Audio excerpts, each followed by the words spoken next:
I thought I heard a bald-headed ass pigeon calling for me. What's up, everybody? What's up? Welcome back to another weekend show. My job is to entertain you. Everything that I say is for entertainment purposes only. Okay, if it's trending, we gonna talk about it. We talk about it with a sense of humor, okay?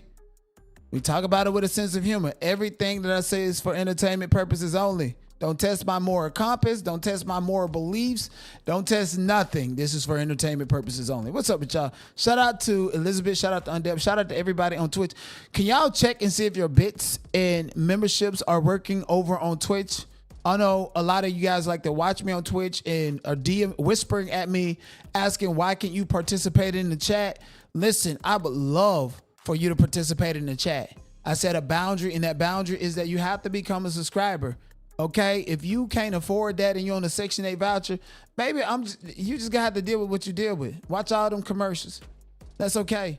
Okay, and it's no shade. I love you. Thank you so much for tuning in, because either way, I'm doing my own thing. But wouldn't it be better for you to sacrifice the subscribership on Twitch instead of coming in my DM whispering at me?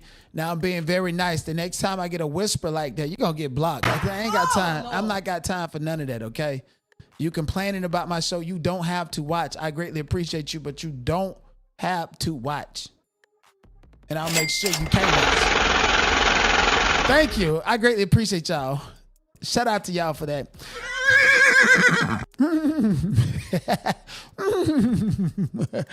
Oh my goodness. Oh shit. Y'all done started the hype. Y'all done started the hype train. You know I got a badass knee right there. All right, let's go. Let's see how we do.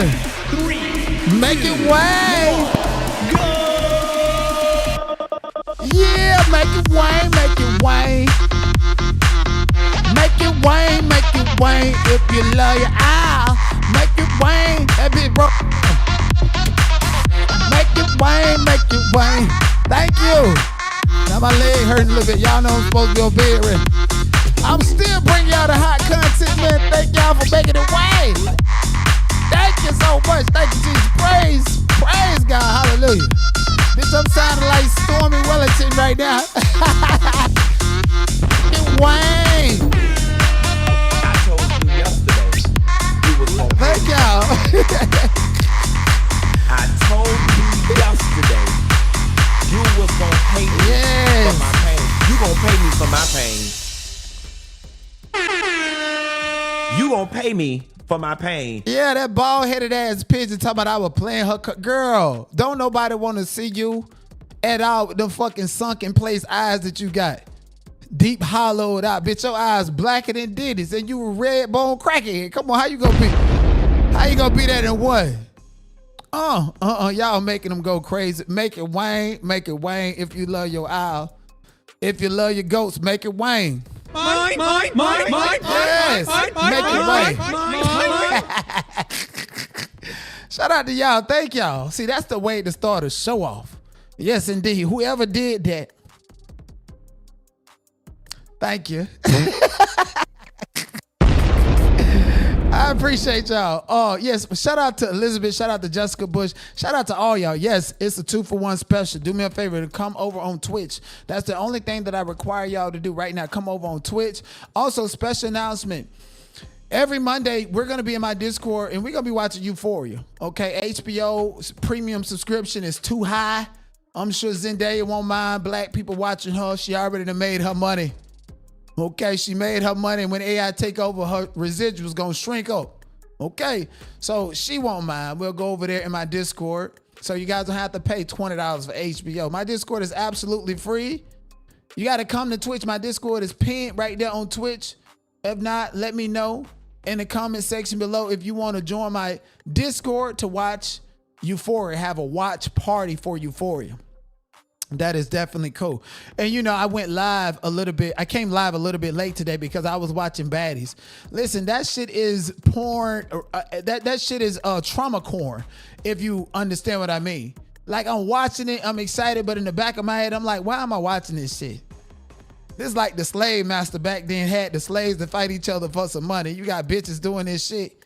And I was like, oh no, I gotta recap Baddies during, watching it live and then splice it up doing the recap. Because otherwise, I regret watching it. It's so much trauma in back. I'm like Maxine Waters, child. Like, I want to reclaim my goddamn time. Dead ass, Dead ass. I want to reclaim my time after watching Baddies. So anyways, today was Baddies, the USA Chapter 1 reunion part 2. And I was watching and I was just there looking for some action. Poor K-Rican, she got her brains beat out by so many people. And one time when she was getting beat up, especially with, what's her name? The ugly one with all them goddamn spots in her face. She stopped using that bleaching cream because everything even out ever since, What's her name? Yeah, damn, I forgot her name. Mad at Saucy Santana about 2 seasons ago because Meatball beat her goddamn ass.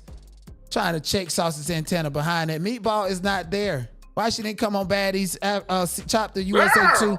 Why? What's her name? Tinker Bella. Yeah, Tinker Bella coming out there. And I seen her getting beat up, Russian Cream looking like. The girl from Atlanta. That Fauna and Cold Killer supposed to stand by. Yeah, Tinker Bella was beating up. She said, y'all supposed to help and jump in. And then turn around, she jumping in the fight for them, and they ain't jumping in the fight with her. They let you get the dog doodle beat out of you. Okay, you wore that feather cheap ass shit in a little sit down, then wore that hoochie outfit out there and got beat up every round. It's a shame. And it's a shame that Big Legs beat up on and picked on Biggie, who just can't stop running her mouth. Biggie is funny when she crunk up like that. I will give her that. But see, you big as fuck. How dare you text Lex talking about she got a cheap ass Versace and you hooked her up with your stylist and you looking a whole hot mess. Your body and them big ass clothes is 3 times bigger than Lex. How much you pay for them? Come on. I was like, Biggie, go home, go off. Kind of funny and shit, but it was entertaining. Got beat up. Tavy Bay coming out there, DMX all day. They had to jump her. And Cold Killer and Fauna and the other little girls still mad about Baddies Africa when Tavy Baby came in, beat all 3 of them up, so they didn't rematch that at the reunion.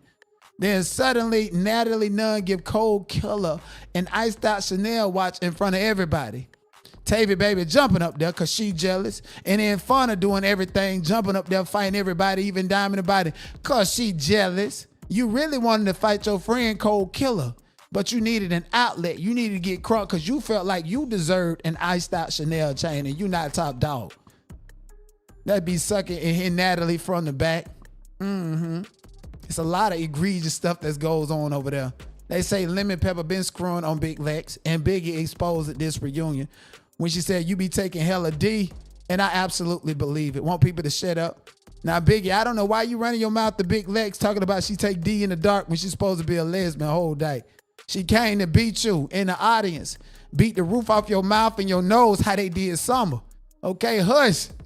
And then y'all see how Fauna spit in Zeus Network security guard face? It's the same security guard who Summer spit in his face and he didn't react the same way.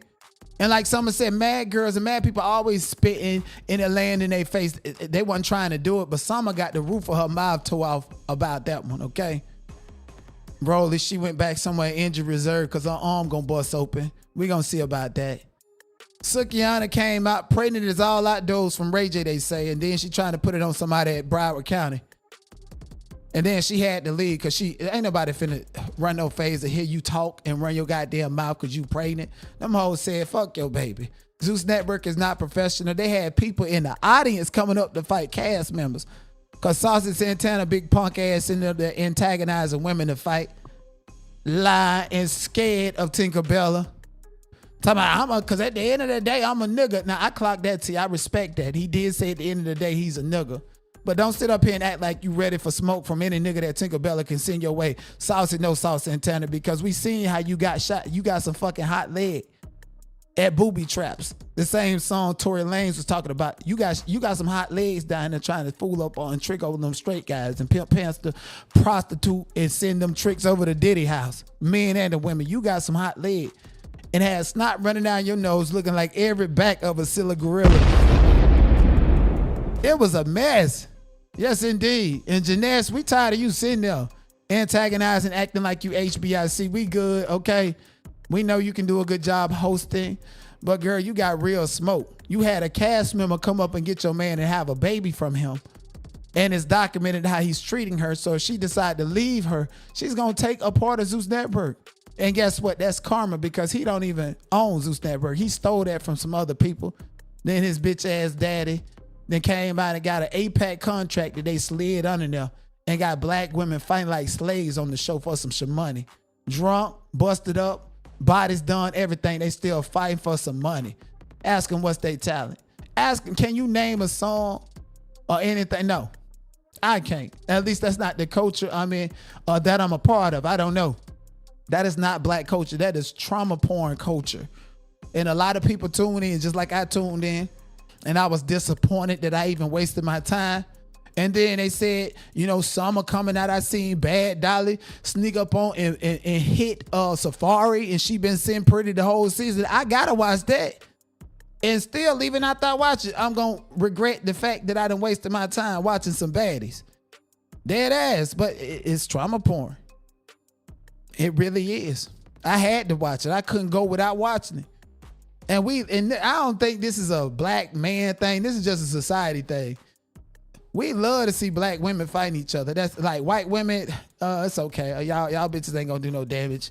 Y'all don't belong on World Star. Okay?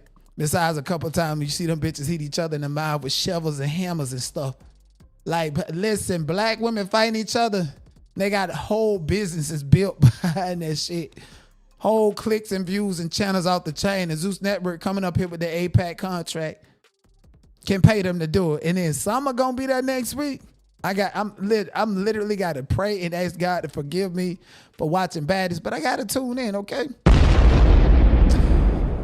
Should we scream that in the Discord? Because, they start putting strikes and shit or whatever. Because every time I scream it and give y'all the live reaction, it'd be funny as hell.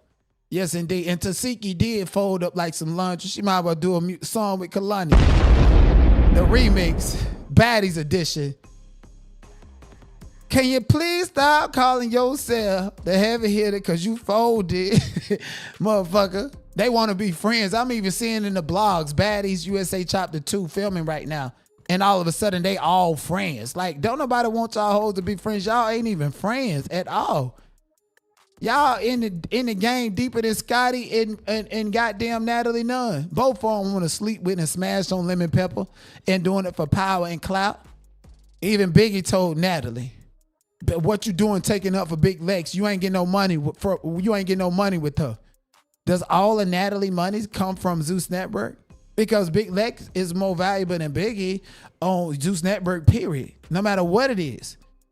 But the thing about it is, this goes way back to what I told y'all a long time ago.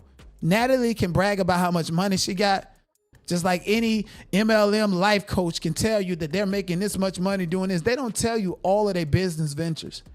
Again, Biggie go to Dubai with Natalie Nunn and the rest of the girls, and Scotty was a part of it too. And Biggie is the friend that eat all the motherfucking doodoo. Five buckets of doodoo at the door. They feed that shit to Biggie. And that's the reason why they keep putting her on the show. And see, the show ain't nothing but cloud-driven ego. It's almost like these bitches are voluntarily being trafficked and using the show to act like the show has enough money to pay them all of this stuff, when in reality, the main business is going to Dubai. And they use Biggie to eat all the doo-doo. And I know Rolly ain't a part of that at all. Who gonna deal with her? As many surgeries she get, I bet she smell like a bust open rotten chicken egg. Stank it in the bed. Ain't nobody gonna deal with her at all. Chris Sean sitting there with some headphones on. I wouldn't have paid her no fucking mind, let alone a check. And she say Zeus Network was the devil, but you back over there with the devil. Okay, she say one thing and say something else. She changed her opinion more than she changed her motherfucking draws. And Krishan, the type of broke rapper, singing Yahweh in this other song, and ain't got number 7,000 listeners on Spotify. So I'm pretty sure she buy some Gucci and Chanel motherfucking draws and keep them bitches on for a week straight. So says Hood, Bino, and everybody else. Lying, talking about, oh, yeah, I had everything going in L.A. I had a house and a car, and I left it all. When, girl, when? When? So I don't even know why she there, honestly. Ain't nobody clicking in room because of you. But you got some rockheads out this motherfucker. They don't care if it's just a second of watching her. Oh, Chris, and then you check their identification. All them bitches BMIs out off the roof. All of them insecure. Bald fucking head and had too many perms. Putting perms in their daughter hair because they jealous. Then fucked up their children 3-4 times. So they looking at Krishan, what she do it to Shunya and don't give a fuck. Because it make them feel validated. At least she got some attention that I'll never get.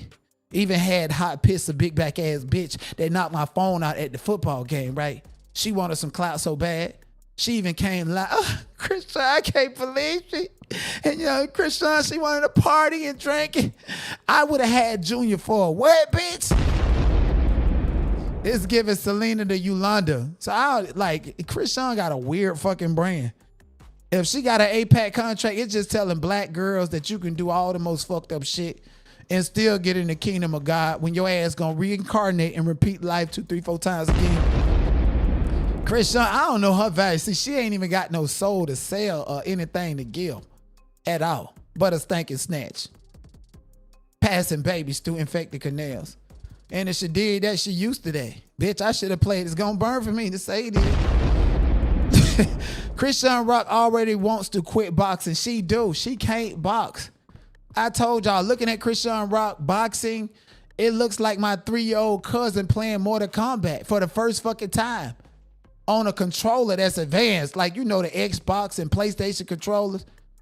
A nigga that couldn't played like a 3-year-old with the N64 and the Sega. Now you got Xbox and PlayStation, these big ass controllers. You just don't even want to try no more. That's what it's giving with Krishan. Krishan she can't fight. I'm sorry. She cannot box. She cannot box, okay? I can see the movements. I can see the motherfucking movements. Let's be clear. Should y'all be picking at me? That's me dancing, motherfucker. I go to the dance studio. I see the head. I'm still in my head about the movements. I'm still technical. The only thing I'm thinking about is the technique. And you can't fight. You got to go on with the wind and fly. You got to be like the Black Swan. And Krishan can't do that. She done went to the dark side already. Done killed Geronimo, done killed Ronnie Doe. What is it going to take for her to get rid of Sonya? Because I told you, her ego is too big for her to come out and just say, hey, all the drinking and the smoking and popping pills and shit that I did when I was pregnant with Junior that y'all seen is true. And I really messed him up. Then you definitely will be holy hand, bitch. You get off from underneath them lies first before you go to playing with God. Got Junior scooting in the church like a motherfucking dog with worms, scooting him in the church and shit. On the floor. Cause he got a rash and butthole hurt. Literally, I seen a video of Junior scooting like a dog with worms in church. In Pastor Mike church. Pastor Jamal and all of them. They ain't said nothing. Zeus Network ain't did. At least Zeus Network blurred his face out.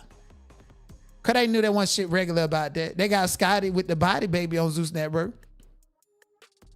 And I don't want to show the picture to the blogs and the magazine because they want to make some money off of it. Oh, come to over here. And this is the first time you see it. You know, ever since Beyonce performed Pregnant with Blue Ivy, had on a cross and all this gold shit. And oh, Beyonce. The motherfucker think that a pregnancy is something to hype about. Girl, that is a voluntary reoccurrence. Cardi B and the rest of them. Okay, so Cardi B, scary. She ain't never go to Zeus Network. And if she did, she definitely needs security. Cause she ain't gonna do nothing but hoop and holler and yell. Just how she did on VH1. Throwing shoes and throwing everything but some motherfucking hands. Throwing your verbiage, throwing your mouth, knowing damn well, get your ass up out there and perform. You ain't finna sacrifice millions of dollars just because somebody was rude and disrespectful to you. None but a big old mouth. And last time we seen you get your mouth open this big to say some shit, you ended up with a cartoon outside your head at the Met Gala. Live right here because you and your fucking employees are being disrespectful. Why I'm not gonna perform today? Because you're being, go get your boss, like you said. Go get him. I'm not performing today. Let me tell you why. Because we got in here. Your employees are being fucking rude for no reason. Being rude for no reason. Pointing fingers for no reason. Touching people for no reason. And then they're telling me, oh, we gotta talk to this. Because I feel a certain type of way. Because you're being disrespectful. I did 35 shows and I never had a problem. And we've been kind to everybody. So no, now I'm leaving. No. So childish. So, you know, first of all, shout out to Cardi B. She did an amazing job on tour. And for her to go live and say she did so many shows and never had a problem. Girl, them people probably ain't give you a problem back because they say you're a problem everywhere you go. Went to the Jennifer Hudson show, acting the same way. Only thing is you went live. Went to Saturday Night Live and they said a Nicki Minaj joke. And then you acted the same way, but didn't go live. Cardi, you just show who you really are. You been acting like that to me when I know Offset was your motherfucking baby daddy. Throw a pen at me? Did you throw a chair? What did you do? How many people did you get fired? And got the nerve to say you took a W because you in the right playing charade games in courthouse because I believe you stuck your finger in Imani's face and did all of that hooping and hollering and act like you was bad. Yes, you did that, Cardi B. And sat up there in court and lied and not a girl owe you some money. It's okay, because all the spells and shit that you put on niggas is going to come right back to your motherfucking ass, okay? What goes up comes down. Every Dominican curse that you done put comes back around. And they get you nasty, okay? When you start doing curses and shit like that, that ain't no different than somebody unaliving your family member. And then their family member gets unalived the same way. And their life is trash and go down in the hill and they miserable and wonder why. Because you see what you did to this other person? Just because you still alive don't mean that you ain't getting karma for what you did. It's coming to you in the worst way because that person is gone, reincarnated or sitting with God, whichever one you want to believe in, or in hell. Who fucking knows? You are living in hell on earth because that's how karma works. Okay? So Cardi B got a lot of shit coming up to her, and I'm not too surprised that she would sell out every show. First of all, I wouldn't have went. I was good sitting at home looking at it on YouTube. Come out with the DVD. I haven't even watched Beyonce DVDs of shows that I actually went to. I'm just not interested. It's a show. It's done. It's over with. Cardi B toured off the back of 2 albums, many hits and many features, and no actual world tour. The people were eager for it. Okay? We know you sold your album the same price the Mexicans buy their fucking hot dogs as. And we know you sold them tour tickets, not at the price to where people was like, oh, I'm a second guess that. And mind you sold your tour in the middle of tax season. So you should have pulled the Beyonce if you really wanted me to be impressed by that. Even though everything was sold out, them tickets were so cheap. You had to have all the people. So to compare Cardi to Nicki is like comparing Rihanna to Beyonce. Beyonce don't sell as many records, but Beyonce make way more money in tour to overcompensate for all the records that Rihanna sold and the tour tickets because it's a different type of quality and a different expectation. Okay, you had the people in there that get SSI checks, the people in there that did give you a little piece of their taxes. Just like all the Spanish people that bought your album, they did sacrifice a pack of hot dogs, $4.99 for your album in the first week. These are all facts. You know, you can't play me. You cannot play me when it comes to numbers, stats, and statistics and who really run this shit. It's about the price tag. And since Nicki joined the conservative, that price tag is going to go up. And you think she give a damn about any one of you niggas who went to I Am the Drummer to be in that bitch? No. Because the same price that they paid for floor seats, they're going to have to pay in the nosebleeds when it comes to Nicki. That catalog is too strong. And she done got the rich white folks on her side. And they got some points to prove. Black people don't want to support you. We're going to support you and tokenize you just cause. And guess what? A lot of them playing the game. 50 Cent, Nick Cannon, Chris Brown, A$AP Rocky, all of them are Donald Trump supporters. A$AP Rocky even had the same attorney as Donald Trump. And you think, what do you think about Rihanna? Who she support? Didn't Tasha K come live and tell y'all and break down to y'all how Beyonce and Jay-Z and them are all Trump supporters? Okay, well, we'll see the next time Nicki drop. Anyways, moving on to the next segment. So I understand why transgenders feel unprotected in 2026. I absolutely do. But does that come from somebody or something that has significant ties, significant value to the community, let alone any political legislation that they can do something about? I think that people should live and let live, okay? So this man is facing backlash from the LGBT community after transgender uploaded a video claiming the dad wanted his son to stay away from transgenders and don't end up like him. The father claims he was teaching his son the difference between a boy and a woman. Fuck. I can't believe you would act like that in public. Okay. Damn, that's ignorant. See, that's intelligent and that you're not ignorant. The difference between a real woman and a real woman? Yeah. That's all I said. I just wanted him to see you recorded me. No, you don't understand. No, you're ignorant. Yeah, you're ignorant as fuck. Yeah, I'll call the cops on you. That man up here with a little boy just like a girl, man. That shit's sad. So what? I said he up here with a little boy just like a female. Why are you talking to me? I don't want to talk to you. Because you're aggressive. I want to talk to him and I'm not. But you directed it to me. You ain't a little child. They're trying to break it up. Do you not understand? You talking about him dealing with like whoever, but you in front of your kid. Exactly. I'm telling my son the difference between a woman and a child. You said don't act like me. There's something wrong with me. I teach my son. Like you coming into my job causing issues. I teach my son. I don't be a man, bro. To not act But like thank that. you. It don't matter. Like you not like. I just with my daughter trying to have a fucking meal, man. Yeah, this is problematic. I think live and let live.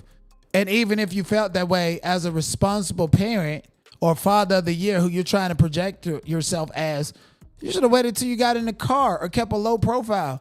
Hey, you saw that person over there at the table with that girl? Okay, that was a transgender. And educate them on what a transgender is and say, hey, if you turn out to be this way, these are the stats and this is what could happen to you. That's a very acceptable way to dissuade your son from being a transgender one day. But why focus on it? What it has anything to do with you? It feels like you got a couple of transgenders that catfished you. Like you caught a couple bodies of them bitches because you was just too high for being and fell in love with a transgender. And taking D in the dark because believe it or not, it's men like him with kids that are so heterosexual and so homophobic. They actually like for transgenders to get on top of them. And they push it out for transgenders. Believe it or not. And he feels some type of way. Like you're triggered because of your own shit that's going on. This person has nothing to do with you. Add no value to your life. Takes away nothing from you. You're not proving that you're a man by telling your kid to not be gay, straight, bi, whatever. If that's your parenting style, why does your parenting style have to come with the violation of somebody else's privacy, their rights? I firmly believe if you want to be a transgender, and I'm going to respect you as such. But if I'm not down with that, or if somebody's not down with that, you should disclose your identity to them before you become intimate with them. And God knows 9 out of 10 people can look and see a transgender when they see one. Again, these motherfucking pictures is not given when it comes to a TS man hands. It's not fucking given. TS man got diabetes and all this other shit, can barely walk. Motherfucker got to get high and put on makeup and stuff to feel sufficient about himself and project his insecurities onto the world and try to play victim all the time. T.S. man hands don't look like this at all. But this is Photoshop. This is a picture. This is whatever. Okay, so T.S. Madison, as you guys know, put the DL Whisperer in jail because he pretty much drove by his house and said that he was scared for his life, even though he wasn't scared of the DL Whisperer, a little ass boy that don't wear nothing but a $125 before he go to jail. And they say he's smaller than Kelly Osbourne right now in jail. Look like the Scarecrow from James and the Giant Peach. And T.S. Madison, there's karma for you running your mouth and opening your goddamn mouth and exposing transgenders and our secrets, making it hard out here for a transgender. Okay, so suddenly the DL Whisperer has called the NAACP from jail, alleging abuse while facing T.S. Madison protective order case. He's speaking from jail. Barbara Allison supposed to be contact the sheriff, Stacey Nichols, the captain of the jail, Misty Williams, and the DA, Bruce Roberts, to remind them that inmates do have rights. I have been told over and over that I do not have any rights, and that is false. I have been offered backdoor pleas and told to be silent. I will not be silent anymore about the treatment I'm receiving. I have been denied medical attention, adequate food, and court dates. There have been HIPAA violations and so many other federal laws broken. I have kept quiet for my own safety, but I do feel that being quiet only continues to put me at risk. And he's saying HIPAA violations because I remember the last phone call, he said that they was exposing his health status, like he got HIV/AIDS, and he said he's lost 20 pounds since he been in there, and people in public say he's vegan and got cancer, whatever excuse that these people who come up with HIV/AIDS get. And so he over there in the sun downtown full of nothing but the Aryan Nation, and all of a sudden he was thrown in solitary confinement and isolation to protect himself because they were going to off him. And you hooping and hollering, calling out all these laws and regulations and bringing attention to their establishment in these sun downtowns. Bet your life gonna end. Which is why I'm deciding to speak up and stand up for myself. I'm not suicidal and I'm not having any thoughts of self-harm. I have been threatened and denied bond without any true reasoning. I have been denied court dates and contact information for any oversight for the jail. If you can hear my voice right now, please continue to sign my petition and contact the legislators, Barbara, the NAACP, and any other agencies that are able to help with this issue. I will never stop fighting for my freedom and my innocence. I appreciate all the support and well wishes sent to me daily. You can contact me through jailatm.com. My inmate number is 17373. I love you all, and I cannot wait to be released so I can continue my fight to help women. And of course, to the men in wigs, your time is coming. And again, I love everybody, and thank you all for the support and the well wishes. And again, if you want to contact me, jailatm.com. And I love it. So to me, first of all, his fight and his grift of it all is to protect women. As a gay man who don't like women intimately and who I guess feel like I'm going to expose transgenders and said, in a man in a wig, your harm is coming. Those are things that you said on a jail call, and you have an open case against someone that with T.S. Madison that you've labeled as a man in a wig.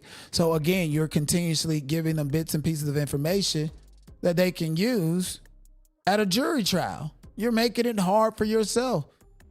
You should have took a motherfucking deal if you was going to do all of this. Because now your public statements, while there's actual charges pending or while there's something going on that's prohibiting and suppressing your speech, it can and will be used against you pursuant to that case. Now, if you was like, fuck the judge, fuck the DA, and everything that you said prior to a man in a wig, your day of harm is coming, you're aiding and abetting the narrative. Now, T.S. Madison, I have been a victim. He was in jail. Even from jail, he said my harm is coming because he got all these women online. That's a fucking narcissist. And that's exactly what T.S. Madison's going to. And just when I thought that I was going to give you the sympathy card and actually help you, you continue to say this shit. You can feel that way, and you can say that in ways to where it's not so direct. Like, let's be clear. You ain't saying it's to help yourself, for you to get out and do something productive to society. Women don't need no help. 9 times out of 10, you tell a woman that her husband is sleeping with another man or a transgender, she's still gonna sleep with him. They got a survey, a fucking stat saying by 2030, most women are gonna be single. And you mean to tell me you telling this woman that her husband, her boyfriend, sleeping with a man? Yes, she's gonna be embarrassed. Yes, she's gonna hold it over his head. But out in public with her friends, and that shit ain't finna say none of that shit. Nigga ain't got no job, ain't paying no bills. Oh, she gonna give him that money before they go out, cause he gotta look like the man. Cause these women don't want to be single, even if they with somebody that take a leg in the dark. And that's a sad reality, honestly. That is a sad reality to think about. Or is it? Because, you know, that's a common practice in Hollywood. Will Smith, they say he about to get ready to blow his motherfucking brains out because of Jada. That's it. I retire. I retire from trying to make you happy. I need you to go make yourself happy and just prove to me that it's even possible. So me and Jada was reflecting about love. And I asked her, I said, what does she think was, you know, one of the biggest revelations that she had had about love? She said that you cannot make a person happy. And I thought that was a real deep idea.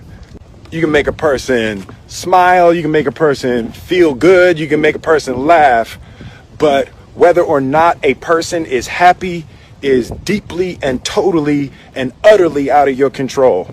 I remember the day I retired. I literally said to Jada, that's it.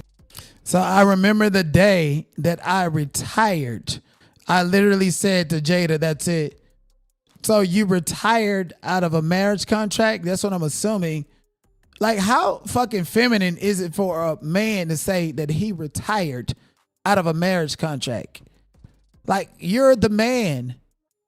You're supposed to get on your knee and ask her to marry you. Okay? You retired. Okay, it's a partnership, it's love. What is missing out of all of this, Will Smith? What is missing? You and your comfortability. Mind you, Brother Bala told us, Jada Pinkett told you to shut up before she get the Timbs and the strap on. That's what you like. Can you get it up for her? Can you love her? Because see, you talking about making her happy and can't nobody make her happy. Listen, as a black man, I'm here to tell you the most powerful weapon that I got is my third leg. Will Smith, Hollywood, hotshot, most bankable. All these women is thinking about you and thinking about what you got. So is you got a little nub the way you can't make a woman happy? Or is you just that motherfucking gay? And the older you get, the more you want to come out in denial. So he said me and Jada was reflecting on love. See how he said that? It's like your whole life is a movie. You're delivering these lines the same way you would deliver them in a movie. Okay, they're supposed to be a savage. I'm talking about the savage that broke up Jada Pickett's face and beat the shit out of her to where you had a nursery built inside your house and she couldn't go out nowhere. And that's why she looking like E.T., a pretty E.T. phone and hoe. She don't want nothing to do with you. Okay, well, you're projecting. Me and Jada reflected on love. And you projected your whole ideology about what it is onto her because love is something that you just fall into. Everybody got standards and expectations, be playing these fucking mind games. And can have in your mind what you think is love and what you want and consider love. And as soon as you get that motherfucker, you cheat. Cheat more than a gay nigga. Okay?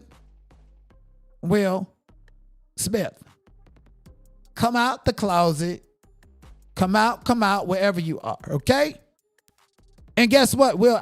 Like I told you guys the other day, I don't think Will Smith will lose any support. If anything, a lot of women will take up for him, the ones that's on the fence. Because you know black women can't do nothing but help but hate and shit on each other, especially if they happy. Will Smith come out and say, oh, now Jada, the joke's on you because you married a gay man. And you knew it the whole time. And you did it for fame and clout. You stepped into that relationship knowing exactly who he is and what he has to hide. And he worried about a brand and worried about what the world is thinking about you, bitch. I could never climb all the way to the top floor just to hide who I am and care about what another person think about me. That's not success at all. That's slavery. That's psychological slavery. Mr. Fresh Prince, come on out and tell us you gay. So when we go back and look at that shit, we know that you was real with the little sassy behavior. Come on out and let us know that you was really yourself in 6 degrees of separation. Shit, we go back and look at SpongeBob as an adult. You be like, damn, that's gay. You know? Art is an imitation of life. And at this point in time, Will Smith, he just gonna jump off a bridge or come out the closet. Either way, he need to hurry up and figure his shit out. Okay, I'm at the point to where when it comes to Will and his sexuality and what he calls happiness, because being with Jada don't make you happy at all. And that's telltale. Ain't a fucking way I'm gonna marry a woman and she gonna clamor all on top of me and do me dirty. You better be like Judge Mathis when they laid the fucking anchor when that bitch said she wanted to divorce him. She ain't going nowhere. They got a whole family, whole life, whole career, and that's a shame. Jada probably never had no, Jada, they probably never had no grandkids. The kids are weird as fuck. Trey sound deaf coming on this bitch singing with his hands and sound like a motherfucker on chalkboard. No talent, no nothing. He even fucked up because of Will. Jaden and the other one, Willow. You think they gonna ever have some kids? And if they do, shit, call CPS because Jada wrote a whole book talking about she sipped on ayahuasca with her kids. And wonder why Will going crazy out there, bitch. He ain't laid the anchor the right way. Because you wasn't real with yourself and nobody else. You wasn't. I think Will Smith did not let Jada know exactly who he was until they got in that arrangement. And this lady probably is tired of compromising. And at this point, she just need to come on out and expose him. What he gonna do? Sue you for saying he gay? No. You need to collect your coins and get all for emotional distress. Write your next book about being married to Will because he gay. And I bet you that bitch will be a #1 time seller. Unlike this other book that she wrote and had the nerve to do her own audio, ADR. Sounded like she's sipping on chamomile tea. Bitch, that shit was so fucking boring. Moving on. Gangsters don't dance. They just pull up the pants and do the rock away. Now lean back. Listen, Charleston White just came back to Twitter. He ain't never been nowhere, but he just, I guess, re-downloaded and installed his page since Aiden Ross is broke and in lawsuits and doing too many drugs to pay him to come on down and to drop some peen off of him. Because that's just what he paid for when every time he show up on Aiden Ross show. If Aiden Ross had the nerve to text Whack 100 to bring some peen his way, and Charleston White came out and sat on Say Cheese in multiple platforms and said Aiden Ross got a gay ritual code out there, wanted him to do gay stuff, and now you still over there, Unc, it's like you folded, okay? It's like you folded, Unc. So now you back on Twitter since Aiden Ross can't pay you to drop no peen. It's you about the nigga that's in the gang banging, whether you cripple blood, you wake up every day looking to go be with another nigga. Every day you wake up looking to go be with another nigga. All trying to day, get every they back day. punched in. Nigga, you a homosexual, nigga. That's the whole definition of a homosexual. What about a good nigga from Germany that never been to Canada? Man, any nigga talking never been past 17, nigga, yeah, like dick.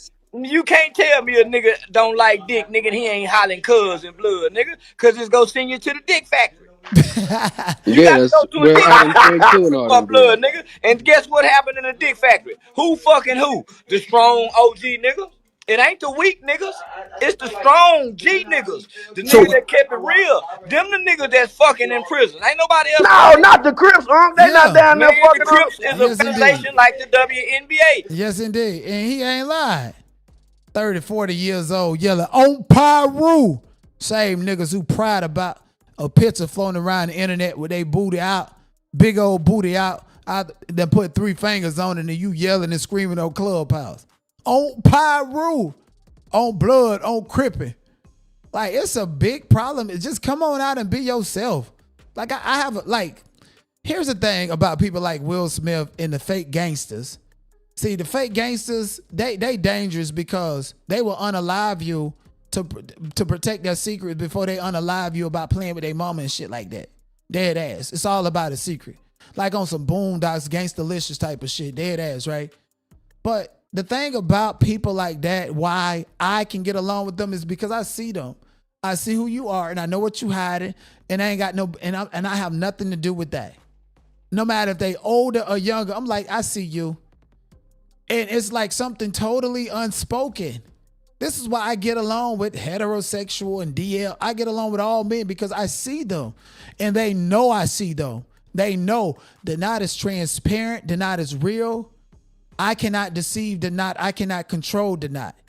So either they're going to have to get with that or get the fuck from around me. And the realest niggas fuck with me. They rock with me. No pun intended with that F word, because it ain't like that. But I see it. It be the biggest gangster, the ones that sleep with all the chicks in the neighborhood, younger, older, the ones that all these chicks be fighting over. They really be sleeping with men out here. And guess what? I don't open my mouth. I let people be who they are. Just like I got a friend right now who's going through that. That's younger than me. I don't take nothing personal this MF or do or say, because I know what you're going through. And I'm okay with that, because I was that way myself too. Everybody see you but you. And now you got to work overtime to project that I'm a gangster, to hide that. The bigger the gangster, the more gayer they are, whether they are top or bottom. And then a lot of the big ones in the prison and stuff that's rocking and they're getting their back bent in too. They're getting their back bent in. They're just selective. That's their right hand shoulder and their right hand and their left hand man. These niggas is gay. Let me tell you something. Ain't no fucking double standard. Double standard is what men created in order to differentiate the things that women do from men, but men got the same human rights as women. Why we can't eat no motherfucking crab boy? A nigga sitting down. Oh yeah, he sucking sapine. He's sucking it, advertising it, doing the same thing the bitches doing. Popsicles. I'm just joking with y'all, but real talk, it be a lot of people out there just hiding themselves. And I say just be who you are, period, point blank, because only you care about that. And especially in the black community, we will joke and roast and troll once we find out your motherfucking insecurities, bitch. Cheap ass 310 seasons ago, Michael Kors, and you saying you rich ass bitch. Oh, we're gonna drag you. Okay? Until you stand up on who you are. That's just the way we give it up. So, and I really wish people would understand that. And hip hop did a number on us. First, it was Diddy and Biggie and them with transgenders in their videos. After that came the Southern rap, Birdman and kissing Lil Wayne and all this shit. And then all of a sudden the gay agenda ain't on. Birdman recently opened up and explained why he kissed Lil Wayne on the lips. It was a situation where you and Wayne had like a kiss thing going on. Facts. So yeah, so like they wanted to know like what the deal was with that. And my thing is like, was that like some mafia shit? Wait, first of all, my own born son, yes, I would kiss him. Right. I know you got a child, you probably kiss him. You probably got a son and you kiss him. Yeah. You heard me? I always looked at Wayne as my son, and I always looked at it like, because I was in the streets, and I thought this might be the last time they ever see me. Damn. Because I was living like that. Right. So I was like, that's what that shit really started from. Because I thought that every night I leave, I might not never come back. Yeah. That was my mindset. Because I go from where they was at. Because I've had them in the studio, but then I'm going in the streets. Yeah. So that's where that shit came from, started from. And I always today look at Wayne as my child. I was his father when he didn't have a father, since he was 9 years old. Right. And I love him like my own, and I give my life for him, and I'll take a life for him. Okay, so when the Breakfast Club ragged you on this, you went up there and said, put some respect on my name, like you was a gangster. But you sitting down here and resting in your femininity and talking to this woman. And that's after we done seen you with pictures with a thing of lube holding in your hand with little Asian boys or little Asian, you know, they call Asian girl. What is they called over in Asia? The lady boys. Over there in Thailand with a thing of lube in your head with some lady boys. And your initial thing was, yeah, I kissed Lil Wayne, went on 106 in Park and said, ain't nobody screwing on Lil Wayne without coming through you. And that's your baby. You know, and it just made us look at Weezy Kiff and Weezy F Baby in a whole different way. And Birdman is one of those big ass gangsta ass niggas that rep his set past 30, like Charleston White said. And I told you, it be big niggas like that really taking it from the little boy, grooming him, pulling on it and everything. You know, and just to further reiterate this, like the Boondocks been exposed this nigga. And tell me they weren't talking about Birdman in this motherfucking clip. I'll give you $100 if you tell me that they was not talking about Birdman. Understand, little man. This is about thuggin' love. I loved you, man. What? You broke my heart, man. What the? I got that dog in love. Yeah. I got that dog in love. These niggas is still kissing. Yeah. Oh, they busted slop. Oh, man. I can't take it. I was on tour. You gotta understand I was lonely. Oh, God. Turn around, nigga. Walk forward, nigga.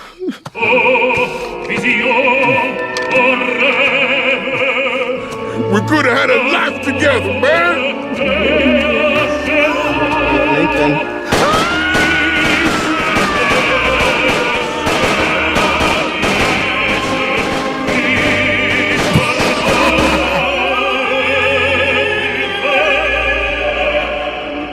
And can't none of them shoot. Shit, we missed. I can't believe this, man. We suck. Yeah. Hey, get back. So tell me that ain't all about no thug and love. Weezy F Baby, Birdman kissing Lil Wayne and shit like this. Man, Lil Wayne is in a sunken place. They love to talk about Jeffrey Epstein and Jay-Z. But what did Birdman do to Turk and Lil Wayne and all these shit? You're kissing your son and took somebody's child kissing on him.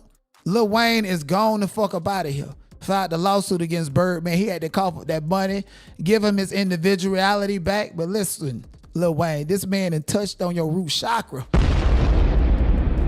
And to prove it, on the same day that interview dropped, Lil Wayne reportedly allowed a streamer into his home for an interview where he opened up about why he's usually quiet lately.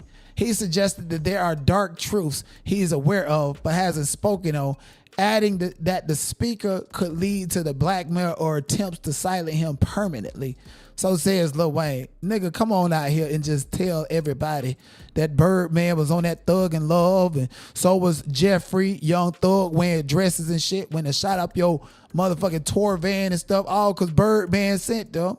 Birdman said that whatever you was doing to him, you need to keep on doing to him. And word on the curb is when it comes to the niggas, Birdman is a big ass bottle. Just like his right hand man, Cash Money West, on Pyro. Lil Wayne tweeted out, stayed solid, stayed out of the inner circus game. That's why they pushed me aside. I wasn't built to join what I don't believe in. Now I'm back in my lane and I'm dropping everything I saw behind the scenes. Trust.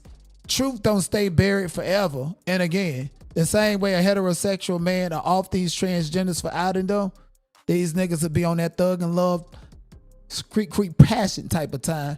Yes, indeed. Birdman is the gay mecca, the gay thug in Louisiana, New Orleans area. Okay, Holly Grove, Holly Hole. Moving on. Speaking of Louisiana, there was a mass shooting in Louisiana, Shreveport specifically, that left 8 children dead and others wounded. This man shot up by 2 women, his wife, his baby mother. And the way, the Guardian and most mainstream medias reported it, they just kept it vague. Like, this is just a crazy black person and all the black women are around this white man. Oh, come and save us. Come and save us. It's Holly Grove, Holy Mecca. Oh.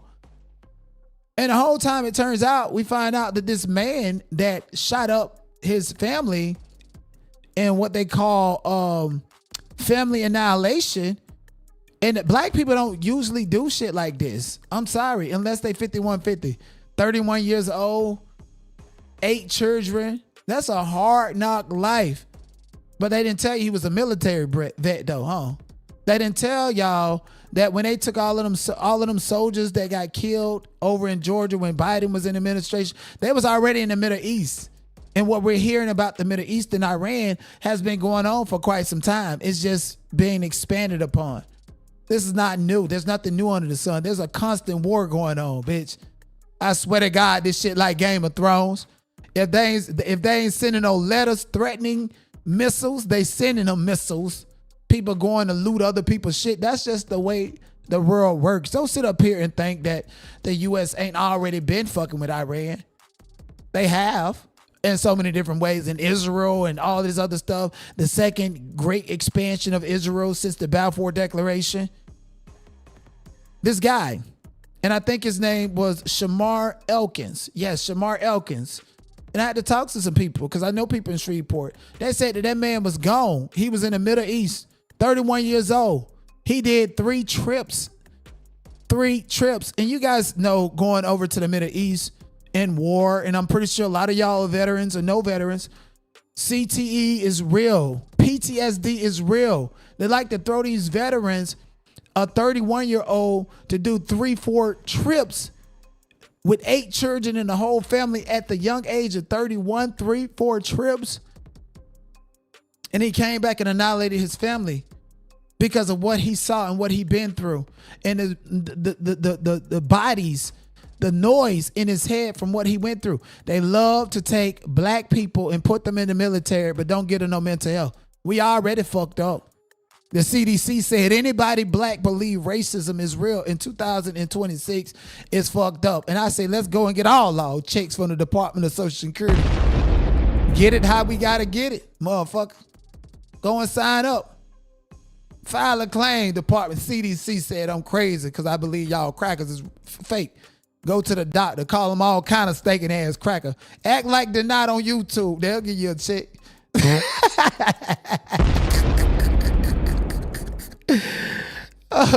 For real though, no, but on a serious tip, they love to take all black and people and veterans and throw them off to the curb. Don't get on no mental health treatment. Just 3-4 trips. Come back here. No decompression time. No mandatory decompression like the astronauts when they go to space, even though they lie. I seen them shoot that rocket and then on the side they had the pod with the people in it. They ain't going no motherfucking space.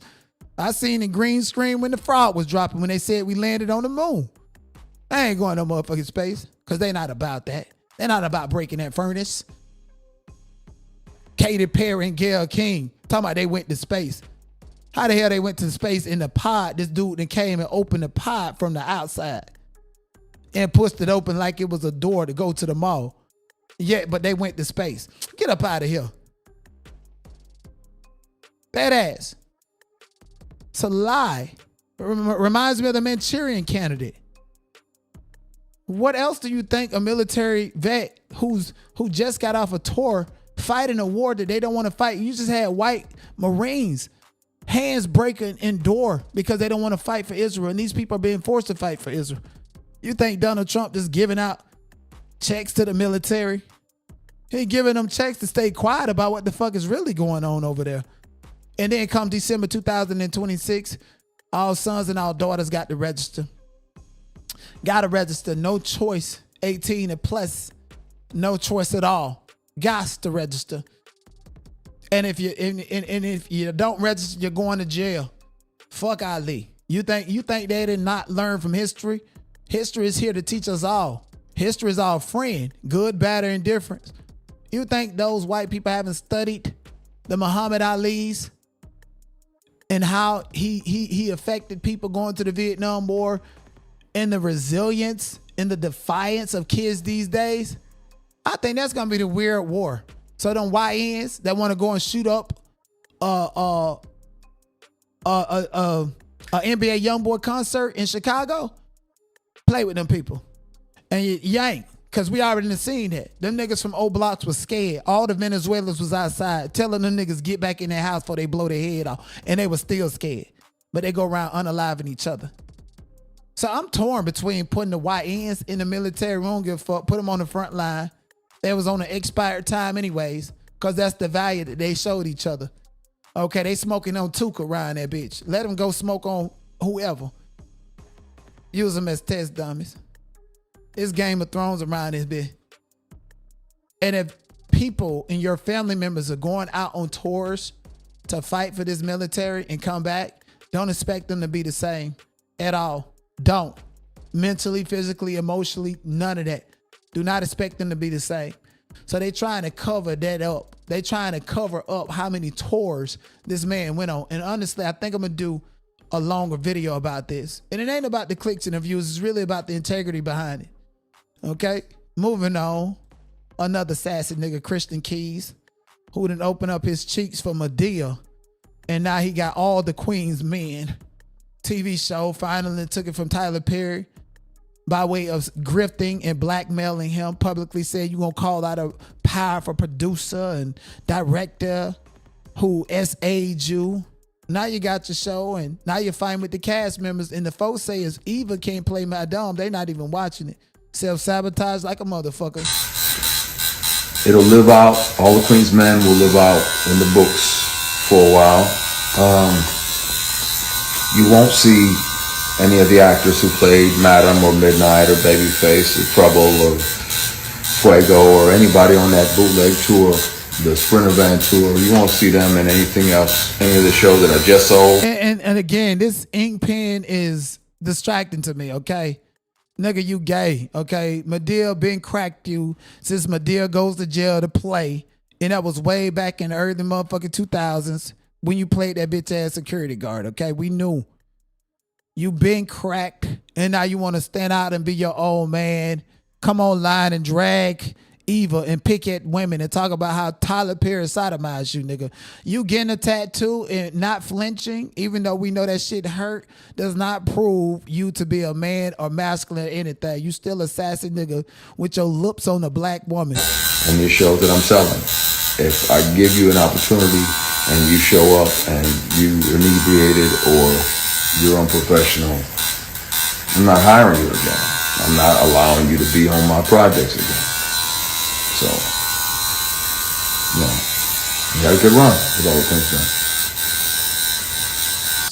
But you don't get to treat something I've worked on for 16 years like a music video and expect me to continue to allow you to be.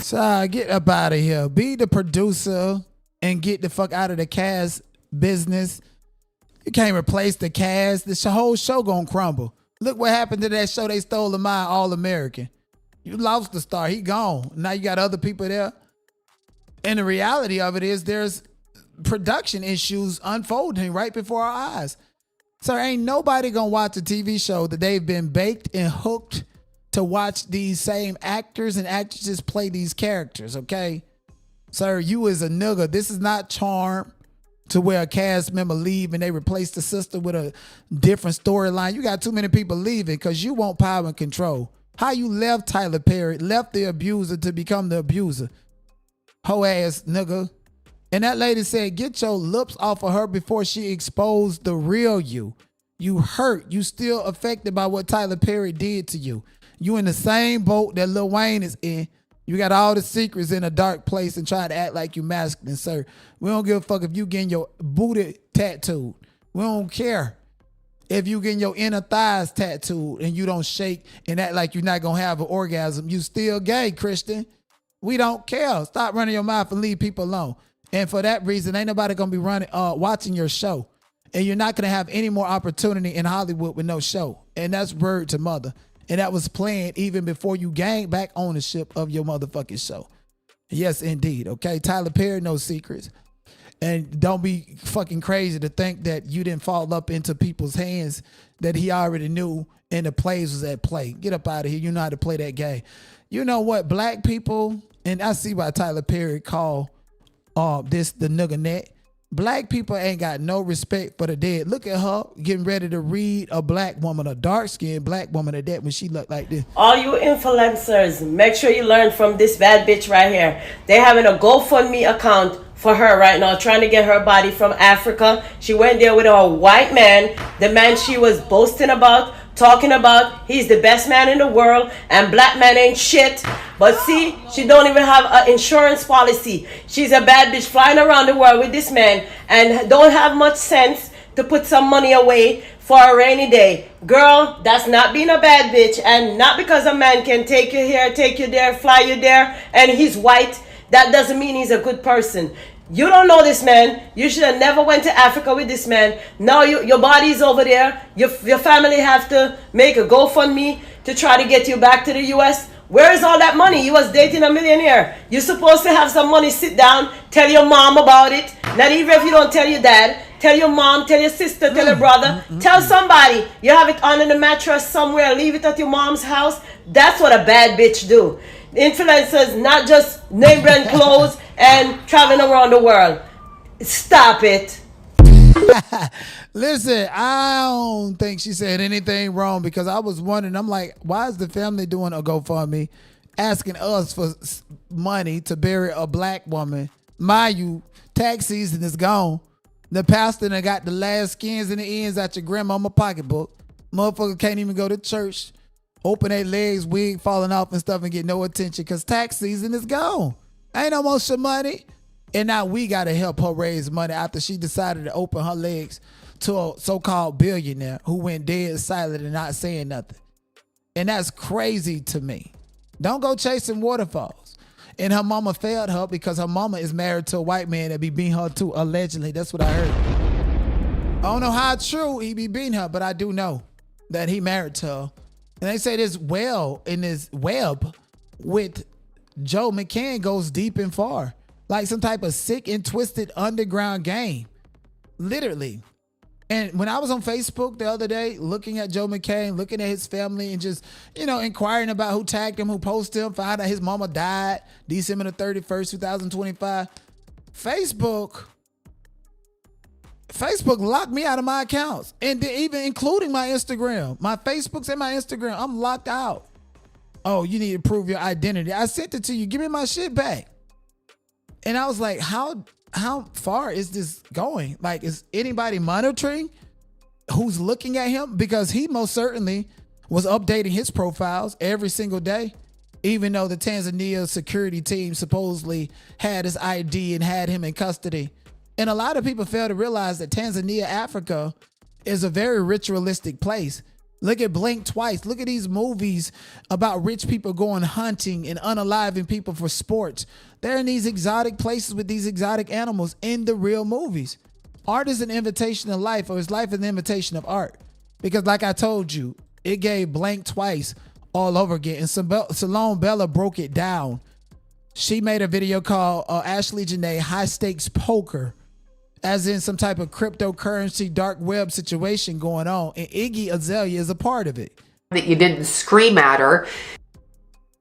And the way that you're set up is you are very driven, but he's operating out of shame now. This man is operating out of shame to not fly the parents out. So there's something we're not seeing about his personality.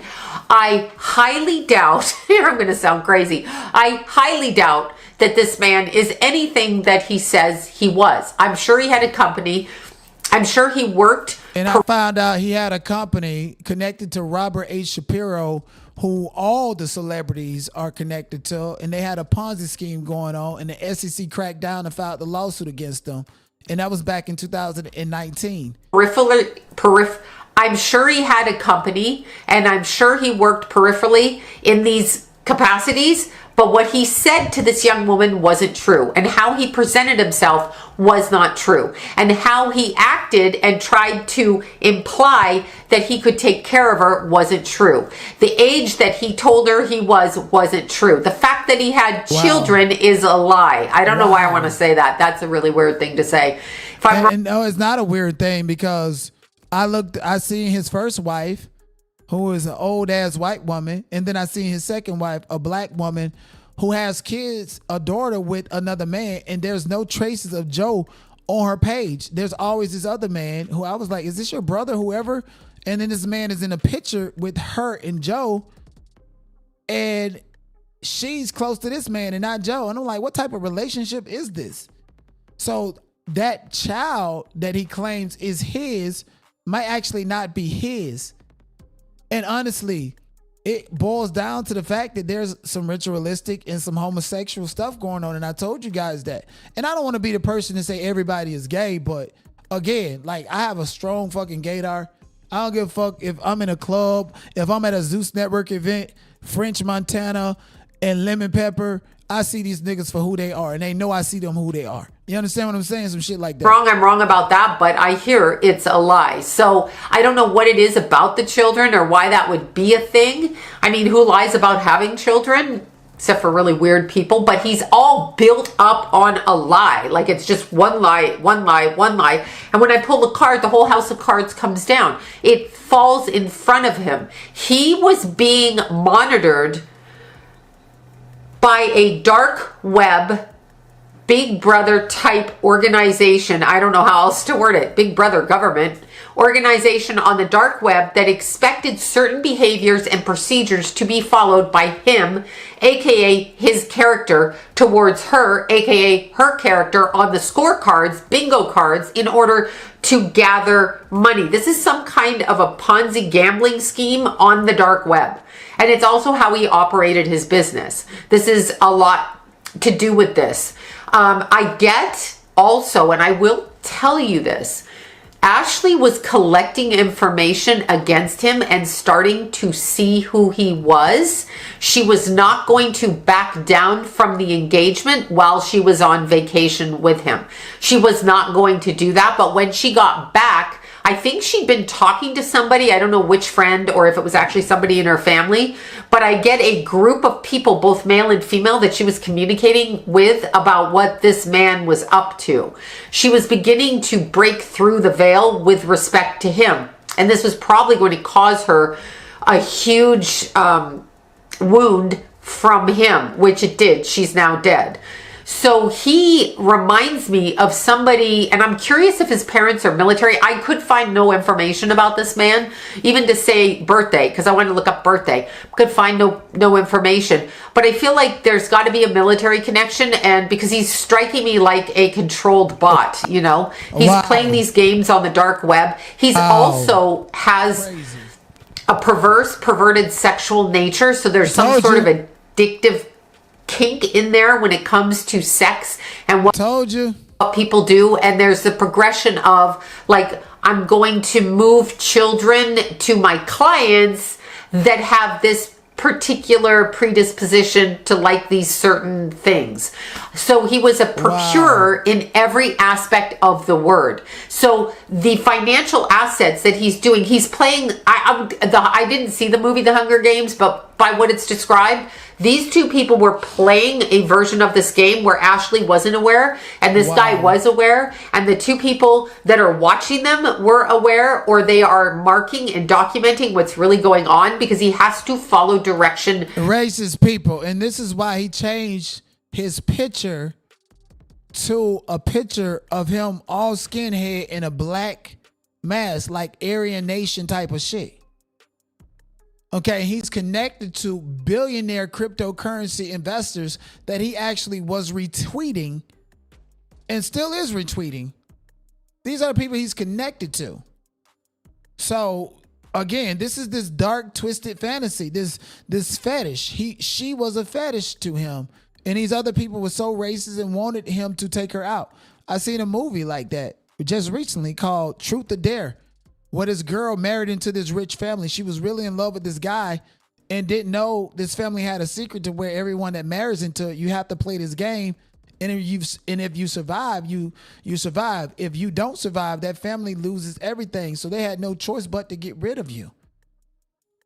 Specifically and implicitly in order to get out of the mess that he's in. But when he comes back to America, they're still going to haul him off to jail. It's still going to happen. So he double fucked himself and figured he could get out of it because somebody pulled in a favor in the country, which is why it was reported that she offed herself to begin with, which she didn't. We have to stop believing that online. Thank you. Because I don't know no black people that's going to hang themselves out of all things. Okay, y'all been watching 6 Feet Under. Only white men hang themselves while experimenting and having some type of fetish. Y'all seen 6 Feet Under. Why would somebody black hang themselves knowing the historic trauma behind that particular act? Everybody black that hang themselves, they get hung. They hung themselves. Like the guy over in Ohio, Mississippi. I think this was called. Not too far from where Emmett Till got assassinated by the crack. They found him hung in a tree, and they said he did it himself. What kind of sick joke is this? The people that's putting these lies out, that's putting this narrative out, they think it's funny. We're not buying into this. We're talking about it. We're bringing light to it. And you bitches will be held accountable. Ain't nobody black hanging themselves to get rid of them. Okay? Not at all. They killed themselves. They jumped off a balcony. They did this. They did that. Sure they did. okay, these young influencers, she jumped off the 14th floor for no reason at all with no prior history. Right. Yeah, she did this to herself after getting in an argument. I would think, and knowing Aries women like I do, that would be the last thing they're going to do. If anything, they're going to off the other person, okay? They're going to come after the other person. They're not doing it to themselves. That's not who they are. They're not that kind of people. So it just instinctually, it goes against everything, but I can see that she didn't do it. Like, I literally feel like she didn't do it. Okay, she did. She was a shy kid in school. She was really shy. I don't know why that just came through. That literally just came through right now. And she's kind of throwing her hand up like this. And she's saying, I'm here. She's afraid to speak right now. Wow. This to me signifies that she didn't get validation from black people. That she didn't know how to really communicate and make friends that were black. Or this is probably the time where she decided that she wanted to be with somebody white instead of black, because they have tweets from way back in 2013, 13 years ago, and she's 31. So she was underage in high school tweeting that she was going to end up with somebody white. So whatever and whoever's son did something to her in high school is what changed her. And I think this is what she's trying to show Sloan at this moment. So something happened that she observed on the way to her passing away. I don't know if this was in dream state or this had to do with like the injuries that she received, because I do feel like that's the universe showing her where she went wrong at. And what she went wrong at was getting with that cracker and telling black men they ain't shit. There's something with a head injury, but whatever it was, whether she fell into like a coma state and like was up in the ethers, something terrified her, so she's really hesitant to come through. Like, she's putting her hand up like a small child not wanting to be seen. Like, I don't want to be seen. Wow. So she's very timid in the background and doesn't want them to see her. I feel like she was ritualized in this relationship by him without her knowledge. Right. So what that means is I feel she had binding ties put together with somebody working black magic on her, orchestrated by the fiance and or the fiance's handlers on the dark web in order to procure her into this lifestyle, because they needed to harvest her energy or have her energy for themselves. Sometimes people have just this really strong, vibrant energy, and other people need it in order to attach to, in order to go where they need to go in society. Yeah, that's what I go through, and that's why I'm not successful in Hollywood. If you think I'm just now having people attach themselves to me online and trying to destroy me when I get away, I went through that in Hollywood. These bitches will really sacrifice you on a spiritual plane before it manifests in the material world. I believe that this girl was going to get somewhere in the next 2 years that was going to elevate her career for a cause. There was a cause coming. Like, her name is synonymous with a cause. She was working on that from behind the scenes. Now it's going to be synonymous with boyfriends that murder you while you're on a vacation. But she was working on this behind the scenes, and I feel like they needed to collapse that energy and hijack it, which is why he proposed to her before her birthday. I can see the timing element. He was in such a hurry, looking at his watch, TikTok, chasing the rabbit, looking out of his watch. It feels like he's somewhat of a controlled person energetically, because he's not stating things right. And then there's these two other people over here again, and I can't see it. So in the room where she is, I feel like she ran to a closet and curled up and hid. So I feel like she was anticipating somebody like punching her, hitting her. Wow. And then I feel like she lost consciousness, and then I feel like they positioned her, and then I feel like somebody in the government stated the wrong facts in order to distract everybody. And I do feel like somebody from the immediate outlying surrounding area also participated in what was going on. This seems like a ritual to me, with the two people performing the ritual not being spoken to or acknowledged prior to her being in a state to be ritualized. That's actually what I think. Wow. Yeah, that's what I think. And I'm not sure how they're going to divvy out who did what, but they're making a lot of money on the dark web because of this incident. I don't know how one checks that, but that's what I'd be checking because there are gambling and scorecards that reference what happened to her. Ashlee, I'm talking about what happened to her. So you have to be very careful when you date, and definitely probably shouldn't leave the country with somebody that you're already fighting with. I want you to keep in mind, to me, the energy of these two dating was already domestically violent from month 3 on. Probably from the first week on, but she probably forgave it. And if I'm correct, her Saturn in Pisces, which is true regardless of what time she's born, that Saturn in Pisces, literally this baby girl had to learn how to set boundaries and to not be overly empathic to people who didn't deserve it. Yes. So the over empathy or compassion to forgive and to overlook certain things. She was very stubborn too. There's like a little Taurus quality to her. Very stubborn on the same thing, but didn't want people to know that this relationship was failing, but it was failing from day one.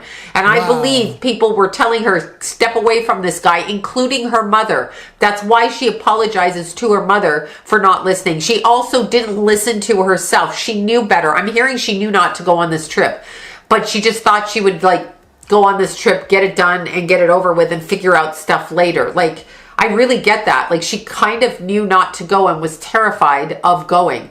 She must have told somebody out there, one of her friends, one of the people online, she must have said it to somebody, because I really get that. She went against her own instinct, and as a result of it, she woke up in a circumstance that she couldn't handle. And the reason she couldn't handle it, number one, is not her fault. The only thing I would fault her in is not listening to herself, like not listening to her gut instinct. I hate it when people don't do that, because we don't trust our gut instinct. We think, oh, it's a feeling, I must be crazy. And you can be crazy for sure, but that wasn't the case here. That wasn't the case. What the case was is that she didn't listen and put herself in a vulnerable position with a man who clearly didn't like her. He didn't like her. Wow. He wanted to use her, is what I'm getting. He was taking from her energetically to alleviate these bills over here. He targeted her. Yep. And he was aggressive with her the whole relationship, verbally, is what I'm seeing. All right, you guys, that is my reading on Ashlee Janae. That is so crazy. To me, that says that she had low self-esteem. She didn't trust black boys because when she was a little girl, she tried to be noticed by them. They called her dark skin. They called her ugly. They called her trash. And she took it personal. Let me tell y'all something. Dark skin, light skin, white, black, everybody get bullied. Everybody do. It's not fucking cool. But at this point in time, like, you should encourage your kids to talk about elements of what they perceive to be bullying and do something about it. And there's cases where parents have done something about it, stepped in, and their child honestly end up unaliving themselves. And with Ashlee, spiritually speaking, she was gone before she even met Joe. That's why she bumped into that devil. Somebody that can maneuver around her boundaries and overly violate her and continue to talk to her aggressive and mean and nasty because you had a plan to unalive her from the start. I told y'all that whole relationship was fake. What type of man was married twice? And then when you look at the social medias of both wives, there's no traces of you. You did something for them people to erase you and delete you out their life. And the second wife got a child that I don't think is yours. Like Sloan said, love yourself. Ashlee was a beautiful girl with access and people around her and celebrities and talent that could have been fostered, and she could have been something big independently on her own. She didn't need him. I even looked back and saw her old Instagram account when she was promoting a product. I think it was like a weight loss product or some shit like that. And if I'm not mistaken, the product was that TLC. You guys remember that TLC tea and stuff that Stormy Wellington was selling, and motherfuckers failed drug tests and lost their jobs, lost their livelihood, and now the SEC done cracked down on her, and she acting like she rolled a bean and in a warehouse full of products like this is how you made your money when you know you were scamming people. I ain't even married, but I could teach you how to be a wife. And you were the reason why I don't stop. Cause I know you need. Hold on, give me 1 second. Need me. Give me 1 second. Let me tell you the first delusion that Stormy Wellington has said. She said, I'm not even married and I can teach you how to be a wife. And wonder why the FCA came out. I'm not even married, but I can teach you how to be a wife. And you are the reason why I don't stop. Because I know you need me. They would love for me to quit, for you to be out here by yourself. It ain't happening. Real talk. That's what the enemy would love to see me give up and you by yourself. And that ain't happening. I got your back. Just have mine. That's it. And I mean that. They want to see me quit, girl. They want to see my people out here with no leadership, girl. This is like for real. This is serious. Because if I quit, who gonna lead the people and the black community? Who got the voice and the energy like me? Girl, I ain't quitting, girl. That's what they want me to do. This is a plot for me to fold. And the only thing that I know folds is clothes. I ain't clothes to fold around here. Nah, I'm not folding, girl. That's what this is, girl. Yeah, that's all it is. That's what this is. For me to be reading and stuff, mad about stuff, man, I can't. How? Look at my life. How? Look at your life look in disarray, okay? You in the garage with a whole bunch of cheap ass shit by going around here lying saying you made $53 million.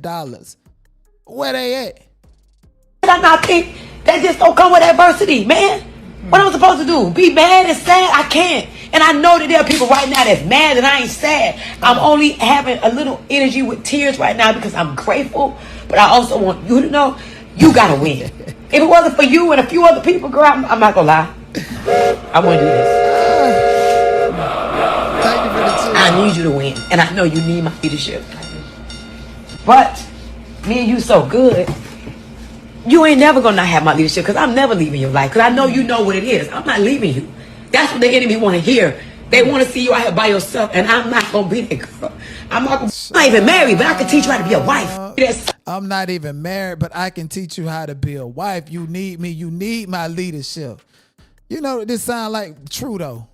Ain't this his name, Nick Trudeau, the man that got online telling people, oh, this right here will cure cancer. I know it will. It's 100% guaranteed fact. Made what? $36 million off of the MLM scams and selling books and shit. I promise you, you follow my advice, guaranteed you gonna make 6 figures this year. The black community need me. See, the thing about Stormy Wellington is she is the only black woman, dark skin at that, okay? Because society and myself and many people have picked and poked at black women, dark skinned black women. When dark skinned black women get older and have a thrive for success, the world is taught to be more empathetic towards her cause because she's been bullied and picked at, like a Ashlee Janae. So dark skinned black women have a lot more potential to become successful than a whole bunch of people. So she's not the only black woman that's in the MLM business. She's the only dark-skinned one. The other 3 are light-skinned black women in the MLM business.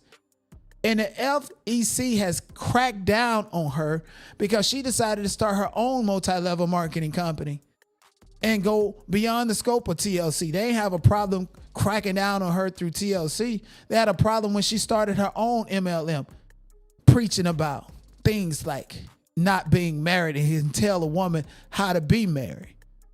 Fuck up out of here. They give up on you or the people I know believe in me. Trust me.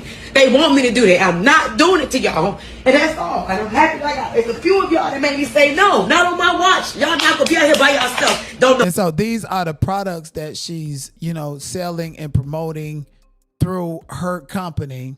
TLC had the tea. They gave motherfuckers weed positive tests, sent motherfuckers back to jail, lost jobs. She advertised the market of that as a weight loss supplement. Now she got her own company where she advertising lotions and all this stuff, and they're in her garage. And so she's giving this motivation speech about her leadership while picking up products because, see, the product is the decoy. A multi-level marketing company typically makes the money off of the networking aspect of it. The fake manifestation. Oh my gosh, I got something to tell you. You're going to make 6 figures this year. You just need to sign up right now. Okay, so this is what you call the street preacher. God said sow a seed of $20,000 and you're going to make $6 million and is what she giving, okay? What's that lady name? Tiffany Montgomery. This is the street preacher version of her, okay? This lady right here said she was out in a strip club at the age of 13 selling it. and changed her mind, used her life story, the trauma bond and the trauma dump onto black women who is her target audience to get they some money, have motherfuckers taking $10, $15, $20,000 houses, loans out on their houses just to get with her marketing scheme and stuff. And got some goof troop with her and saying, I'm not going to give up on you and you making it and I'm making it. And both of them got on some cheap ass Temu outfits. What the hell to do?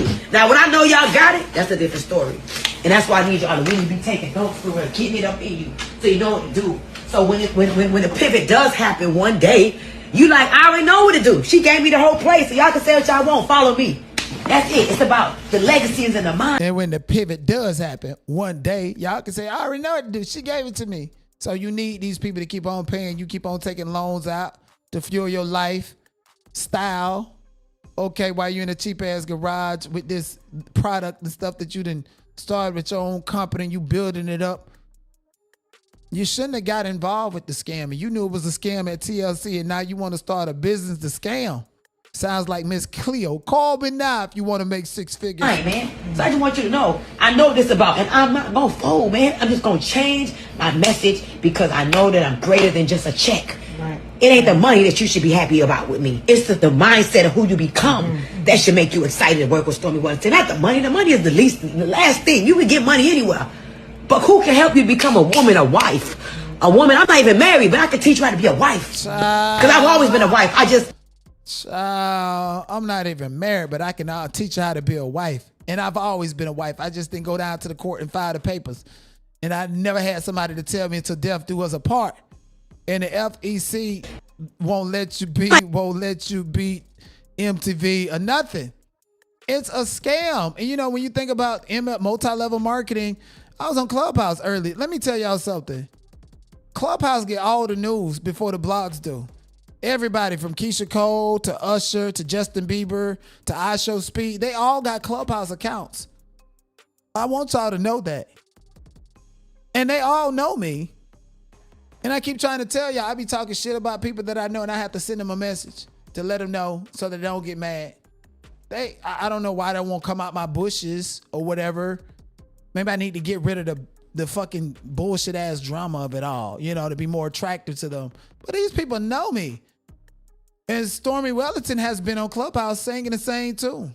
Lying to people, selling life coach classes and courses, and I can't believe people fall for that shit.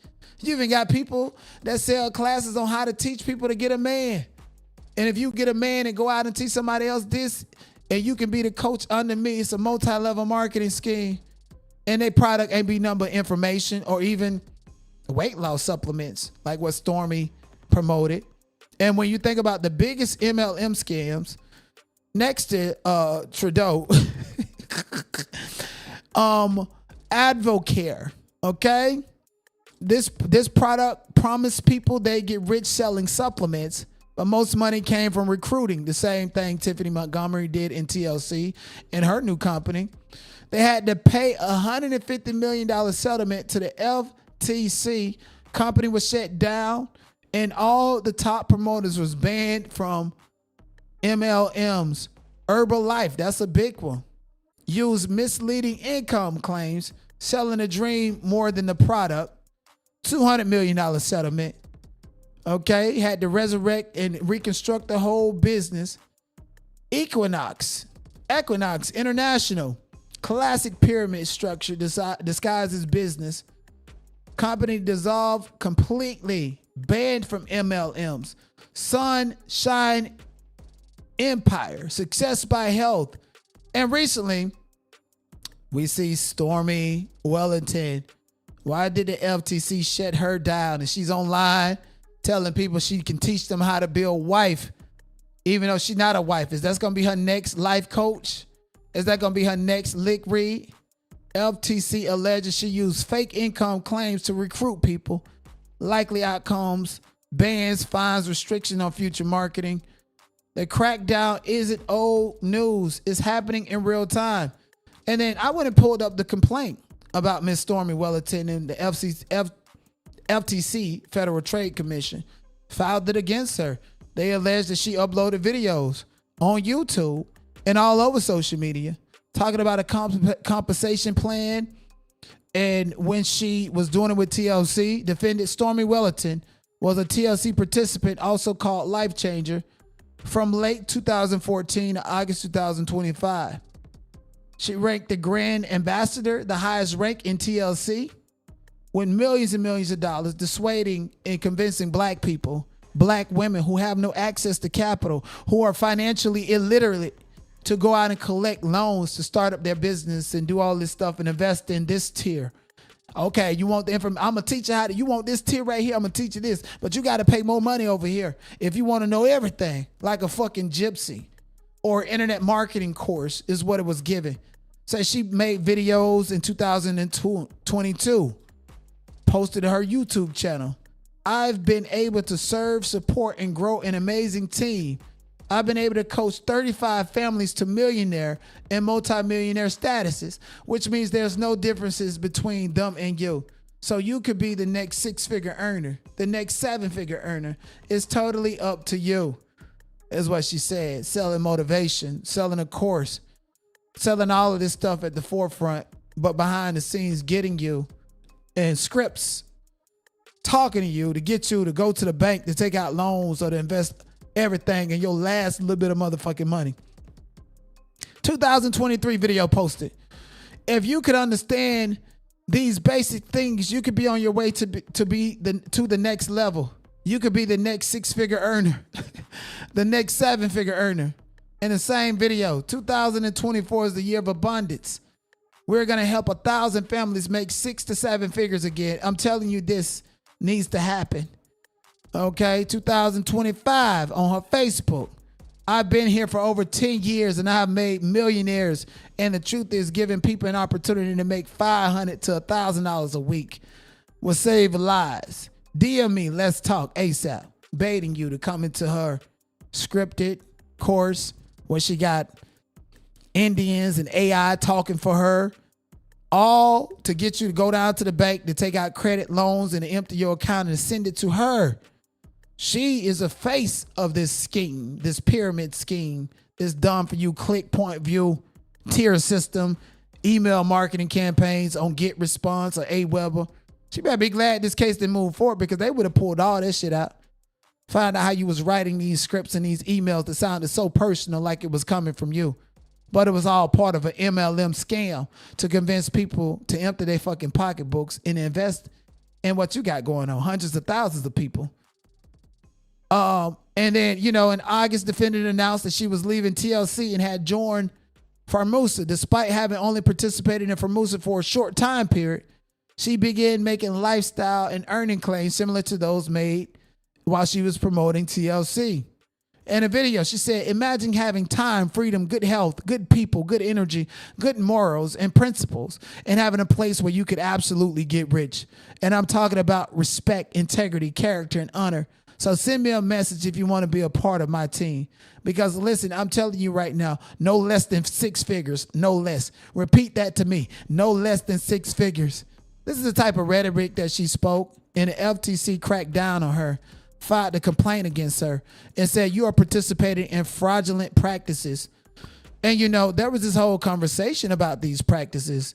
At the end of the day, she decided to actually sign a stipulated agreement saying that she would not market and sell these products, that she would not do these things. But what she do, she made a video doing the same exact thing that we've seen so many times and time again, trying to get around the system. Well, guess what? These people ordered her and made her actually come and say that she's going to send everybody subscribe to her fucking email. Okay, let me tell y'all what the email it says.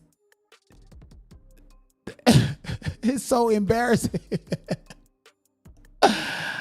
Oh my God. They told her to identify all telephone numbers and all physical, postal, email, and internet addresses, including all residents, all business activities, for every single person that she has made to believe that she could make 6 figures. They said she must submit to the commissioner notice of the filing of any bankruptcy petition within 14 days of its filing, no matter when she filed it. Okay? They said you must declare under the penalty of perjury. A record keeper. I need all of this from you. They said you must send an email to everybody subscribed to you with an email titled in the subject line specifically, important information from Stormy Wellington about fraudulent, deceptive business practices. She has to send an email with that title. They told her what title she has to make. And an email like that coming to your boss, bitch, it's down from there. All of these black people that she scammed out of money, and the FTC cracked down on her. And then there's other people out there that take part in these MLM scams. I remember, like, for instance, when I was in Ohio, right before I started YouTube, well, before I started selling windows and doors, and, you know, I was top in a company because they gave me a script, and I'm an actor, and I sold them windows and them doors like a motherfucker, okay? I did that for this particular company. But before I did that, I was working with an energy company, okay? Because I remember, shit, when I was 18 in New York City, yeah, I was knocking on doors. Be like, hello, who is it? And like, utility company. They be like, is Con Edison? Huh? Yeah. And they come to the door. They give a script. Have you updated your utility bill? Have you got this notification right here? Oh, if you didn't get this, your bill gonna go up. You gotta sign this right here. And it's gonna be 13 kilowatts. 13.13 kilowatts, motherfucker. Cents per kilowatt. Fuck it up, people electric bill. Call the number to verify. They just verified that I did my job right. Oh, you like me? I like you too. So when I put you on this call, just say yeah. Just say yeah. Not knowing that these people fucking up their electric bill and shit, you know? Then I started doing it commercial level. At commercial level, I'm like, damn, how can you do an MLM on this? But it was all MLM because, I gotta go out here to rob Peter to get paid, right? So the company is telling me that I have to set it at 0.08 cents per kilowatt because all these people up above me, they're eating off of that. So in order for me to eat, I got to go out there and charge these people 0.12 cents per kilowatt so that I can eat and get meal check, just fucking up people's shit. They was like, oh, Denai, you're really good. You know, you should build a team. And then they telling me, oh, well, you know, you had to sell it at 0.08. Now you sell it at 0.09 and we'll pay you this much. I'm like, damn, y'all pay me that much? Then y'all was fucking me over here. But now I got to get the team to do this and they can't set it lower than 0.12 cents in order for me to get paid. The fuck? That's 12 cents a kilowatt. Man, I built the team, motherfuckers, 0.18 cents per kilowatt. One YN went out there and set somebody bill like that. And they say he lost his life because he started with his family. And I couldn't do it no more. I couldn't. Niggas out there fucking up people electric bill, people in the dark because they done signed these contracts and verified it from these MLM scams. And I was like, I can't with MLMs. I can't because I'm doing bad. I can't make no money off of these people if I be like, hey, come out here and this is how much you can sell it after. Your job would be easier if you can sell it at what I can sell it at and still get paid. Like I was like, I can't be in a predatory business like that. So when I was in Columbus, Ohio, selling energy, I went back to the energy business because I'm really good at it. Really good at it. And here, same thing. Oh, you can make 6 figures. You can be the next big earner in the company. You can be at my level. And when you're at my level, you make $200,000 a year. And I'm looking down, bitch got on some Ashley Jordans. Bitch got on a dyke with some Ashley Jordans on. So fucking toe up from the floor. And then when you look, they wearing the same clothes almost every other day. You make $200,000. And you don't make no money unless I make money because you sit in this office. And you want me to believe that you make $200,000 with some Ashley Jordans on. No, you don't make no money unless I come out here and I make money for you to make money off of my hard work. And you ain't making $200,000. That's what you aspire to make. So when I hear Stormy Wellington, yeah, say it with me, 6 figures, say it with me. You're manifesting that for yourself. destiny swapping and switching with these people. I can't deal with nothing like that. So MLMs is probably pretty much a fabric of sales one-on-one. Honestly, it's completely bullshit and utterly bullshit. Even when I was selling windows and doors, I had to set it at a fixed price for the company. And that fixed price got all the rich white folks paid in the office while they ain't do nothing. And I had to go and do all the hard work in the music industry. These people that be at the studios, Lucia and Griege, and them with no talent, they just push buttons and sign paperwork. They're penny pitching, and there's levels to it. The manager has to charge you a certain rate. The A&R that works for the record label has to charge you a certain rate so that they can eat while the fat cats sit down and collect all the money. Everything has multi-level marketing purposes behind it. But when you're actually on the streets and dealing with people who are not financially literate, dealing with people who's fascinated by your life story and saying, hey, oh my gosh, she made it so I can make it. You get dummies that'll do videos in defense of you, looking every way but in front of the camera, acting like they are successful. And this is another person advocating for Stormy Wellington, and I'm supposed to believe how much money you make. Welcome to an episode of Half Hood, Half Holy. Let's get into it. Coach Stormy. Coach Stormy, some of you guys know that I am a TLC distributor, and I have been coached by Coach Stormy, not in a sense of being in the inner circle, but by being in the company. I have followed her lead as her. Yes, that's an MLM. You followed her lead because the person recruited you. She recruited that person that recruited that person that recruited that person. Out of sight and out of mind. And you on an email list just waiting for positive affirmations every day for you to go out there, work blood, sweat, and tears and make less money than a Brazilian. Being in leadership. So let's talk about Coach Stormy. Coach Stormy. I see the blogs, you know, the lawsuit that is out against her or whatever. And I'm gonna say this. It says 76% of people that was under her didn't make no money. As I told y'all, I am an active distributor right now in Total Life Changes. Mm-hmm. If you don't work, you don't eat. I don't know what the fuck them people doing. What is the work? Are you packaging the tea that got people testing positive for THC? Are you, oh, this tea really works. Buy this tea and I promise you'll lose weight. Even that on the product alone can be a part of an MLM that's illegal. So just like the guy back in the days that was on the TV, Nancy Gray and all of them, selling books and selling these products. Oh, you take this, I promise you, you're going to cure cancer. I promise you. Everything I love, I promise you. And damn, people believe in everything that you're saying. So are you selling the products or are you selling the hustle of it, which is the network opportunity to lure me in, to look at what you got to have? And girl, listen, with that thick ass strap on your bra, I don't believe you making no money either. Signed up with Stormy that, oh, just because you signed up with Stormy, the money was going to start flowing. No, Bookie, but it don't work like that. First of all, you should be a product of the product. That's something that Coach Stormy taught us. Be a product of the product. Second of all, you got to promote. The product is not the weight loss supplement teas or any tangible product. The product is for you to sit here and gaslight people and put on this image like you're successful and that you made it. Selling a lifestyle in a passenger seat of your car with this dress on, these big ass fucking bra straps on your shoulder. Your products. You got to promote your business. The same way you be promote Lululemon and promote other people's business, you got to promote your business. It's no way nobody came in TLC and hustled and didn't make no motherfucking money. And I'm still in Total Life Changes. I don't got one of them sad ass stories. Oh, I was homeless and I don't got none of that. Babe, I'm just from the projects and a convicted felon. And Stormy have opened up my mind, body, and my spirit. See what I'm saying?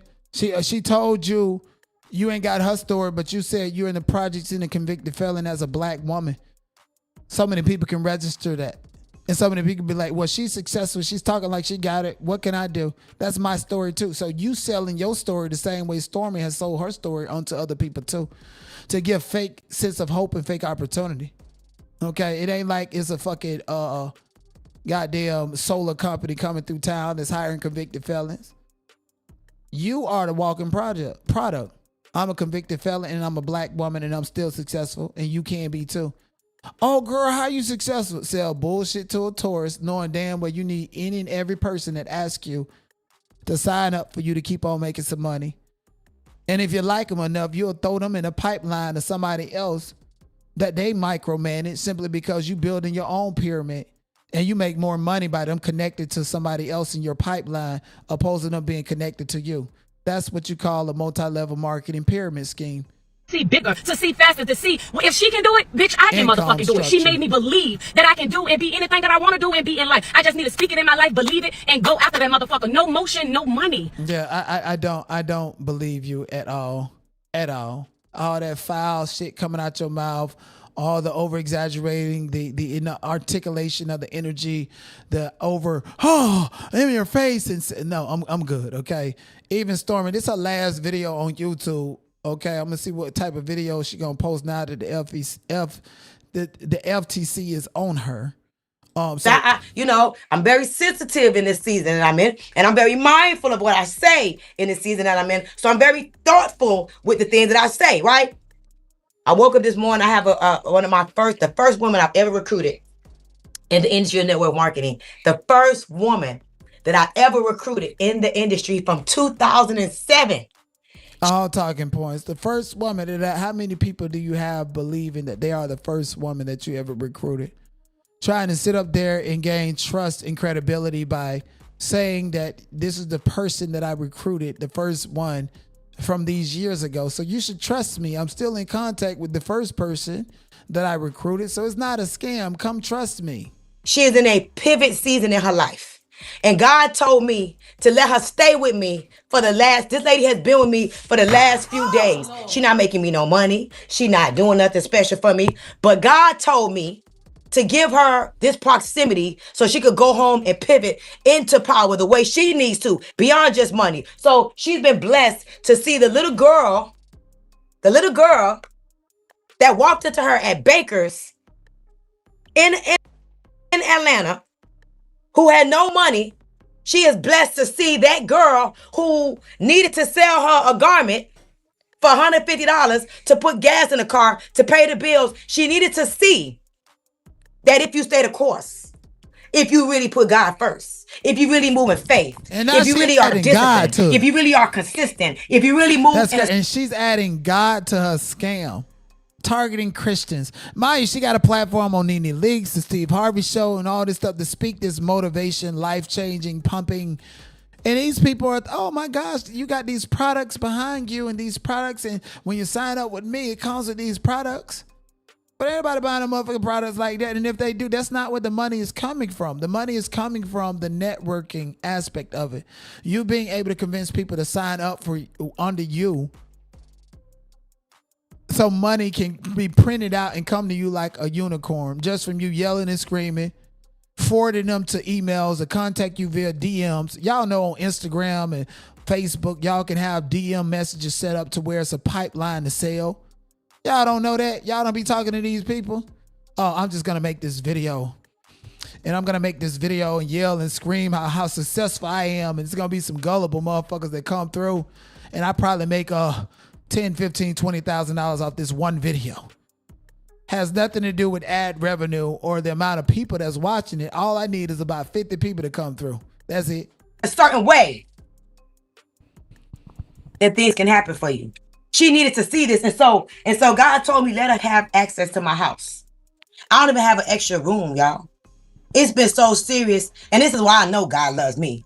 Okay, I don't play about my house. Access to your house, and you don't have an extra room, but you made over $56 million and no extra room in your house. No family come to visit. No nothing.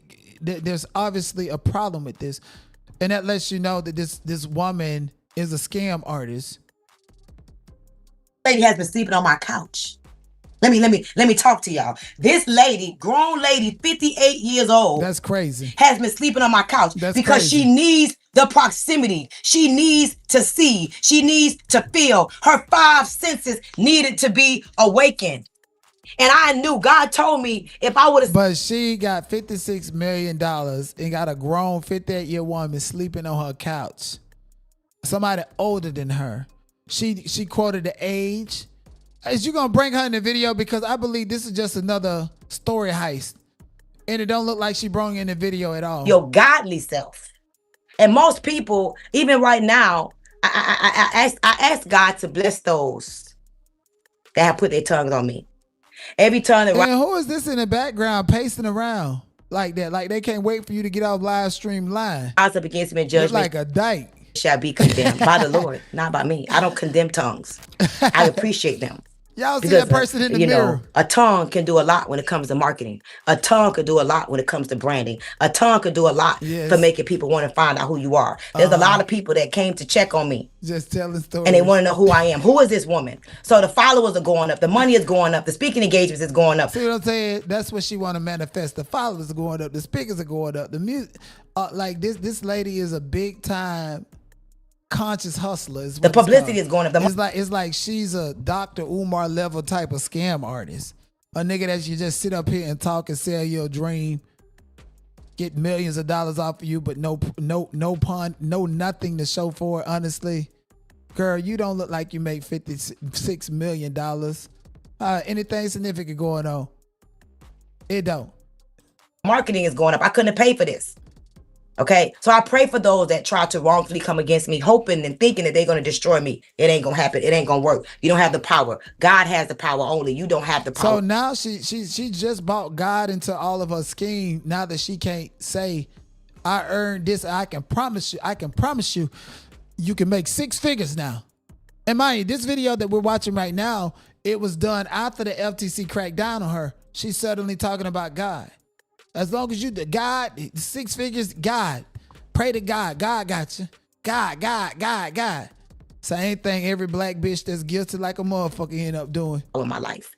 And so when I think back to that season, I posted that on social media, and so many people was like, why did you post that? Why would you post it? Why did you post it? Why? Because I knew that I wanted to kill my ego.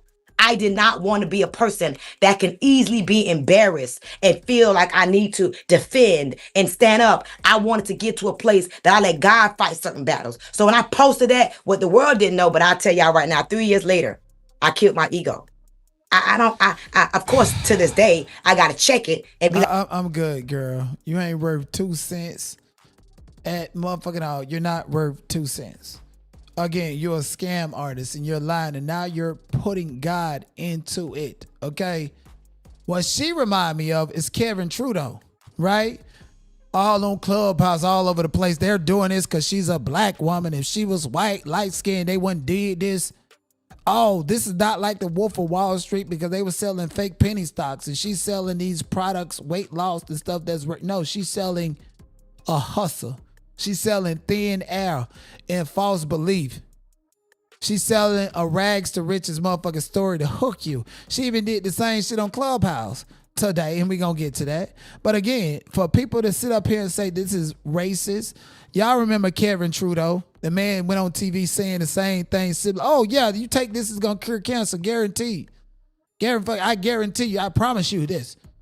A fast sales pitch talker with no integrity and no human decency to rob all them people that's hoping and praying that they could lose some weight and spending their last $2. They could have came over here and supported me and went to the casino for gambling with your motherfucking ass. And Kevin Trudeau, he went to jail for 10 years playing with the people, and all the way to this day, he lying about his asset. The FTC and them consumers who sued him, they want their motherfucking money back. And he think he bigger than the program and smart, and to put all his money in a white lady name, and like there ain't nobody entitled to it after he done scammed them. How would you characterize your wife's involvement in these companies? That's her business, and that's really not part of this interview. Does she run day-to-day operations? That's her business, and that's, we're private companies, and that really has nothing to do with this interview. Why don't you want to talk about your wife? Please leave the family out. Are you using gin as a personal piggy bank to live a really lavish lifestyle and avoid paying this judgment? Well, I think that's a legitimate question, but even if I was, what's the point? I'm screwed. I can't own anything for the rest of my life. So I'm not going to start a company and put it in my own name. It'd be dumb. And I certainly can go to friends, relatives, neighbors, or whatever and say, listen, you start a company and I'll help you out. And there's nothing wrong with that. There's nothing illegal about it. And guess what? It ain't my asset. That argument may put you in jail. We'll see. I have an insane, ridiculous $37 million personal judgment against me because I wrote a book and said the diet was easy. Bill, I don't have $37 million hidden someplace. If they can find $37 million, pop the champagne. Good luck. 3 months after that interview, a federal judge ruled that the Global Information Network and all of Natalia's supposed companies were really controlled by Kevin all along. Last month, the court-appointed receiver was put in charge of the whole empire, froze all assets, and could soon begin liquidation. Exactly. Get up out of here, Kevin Trudeau. You lied, told people you knew how to cure cancer. You promised, you guaranteed that they read your self-help books, which was an actual product that they bought, that they was going to be cured and know all the fucking answer. Fuck wrong with you. Black women ain't falling for that. They gave up since the chicken noodle soup books. Y'all remember them goddamn books your grandma used to read as kids? Chicken noodle soup for the soul. Listen to Mary Mary and shit. Putting big ass wood boards and stuff under the bed because they got arthritis and can't move a certain way without this wood being a piece of there and the chicken noodle. Yeah, nah, we done with the self-helps and the rituals, okay? You come out here and promote it. Oh, you buy my book and I guarantee you'll cure cancer. What about the motherfucker that can't read and follow instructions?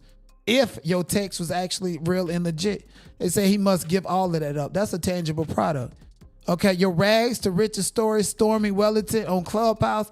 Bitch, your story is the same as everybody else's story, and we don't care. So we asking you about this lawsuit and what's going on, and why did you sign and stipulate then close your motherfucking beat, acting like that's the end of it, girl. You going to jail. With Stormy has been brief. She's on the stage. She can speak for herself. Stormy, welcome. Can I say something really quick? Yes. To Butterfly.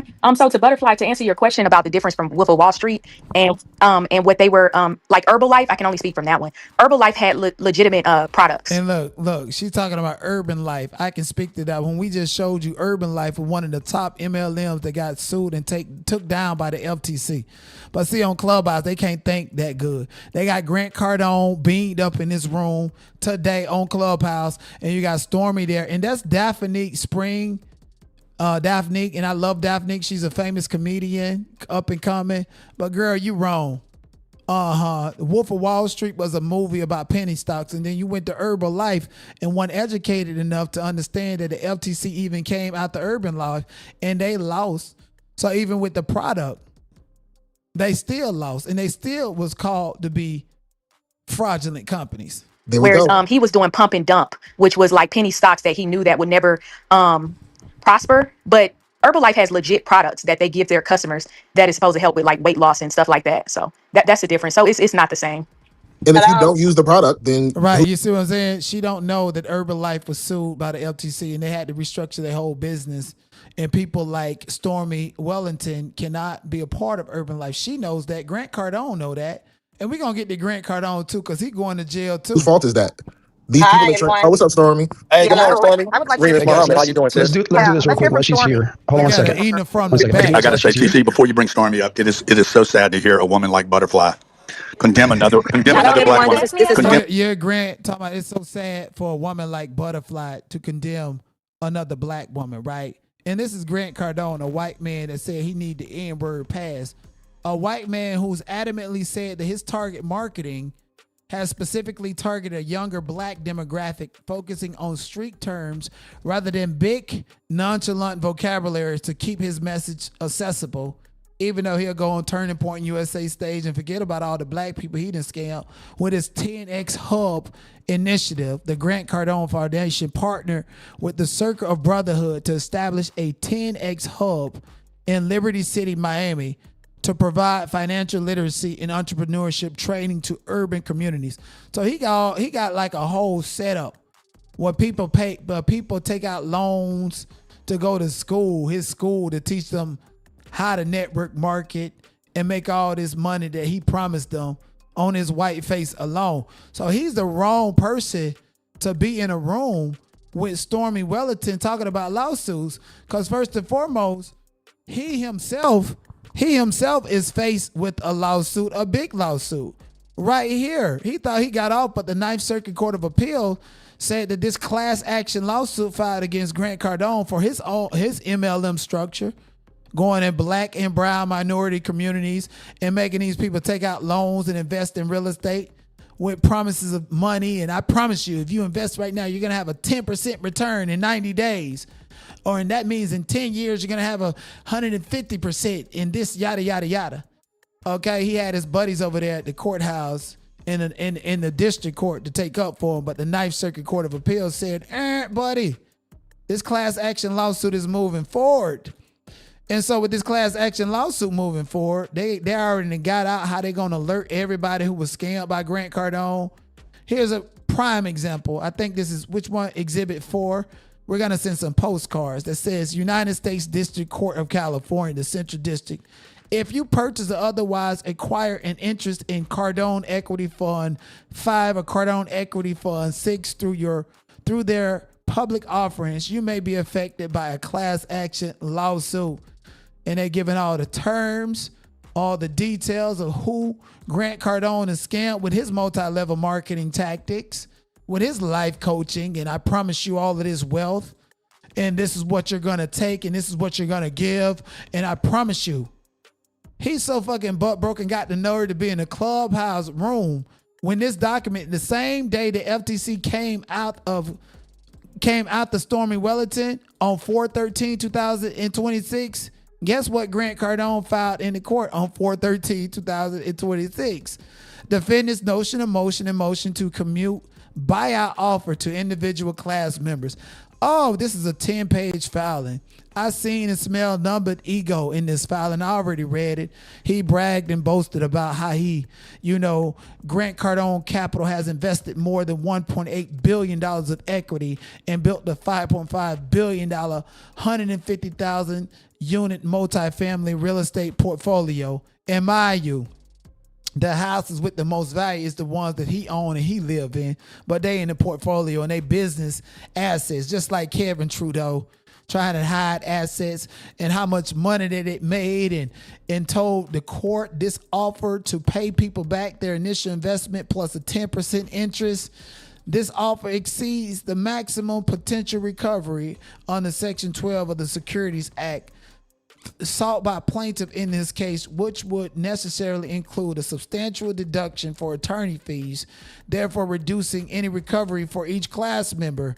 So they basically don't want them to send out these postcards to all the people who invested all of their money and lost all their houses, that moved forward, struggling, picking up pennies off the ground and shit like my grandma. He don't want them people to get them postcards. He want the active people in his program to get the notification and be settled out with the class action lawsuit, because they go to filing postcards, then them stories gonna come up. He going to prison just like Caesar Pino and DJ Envy need to follow behind him. They all going to prison for scamming. And this is the part where your First Amendment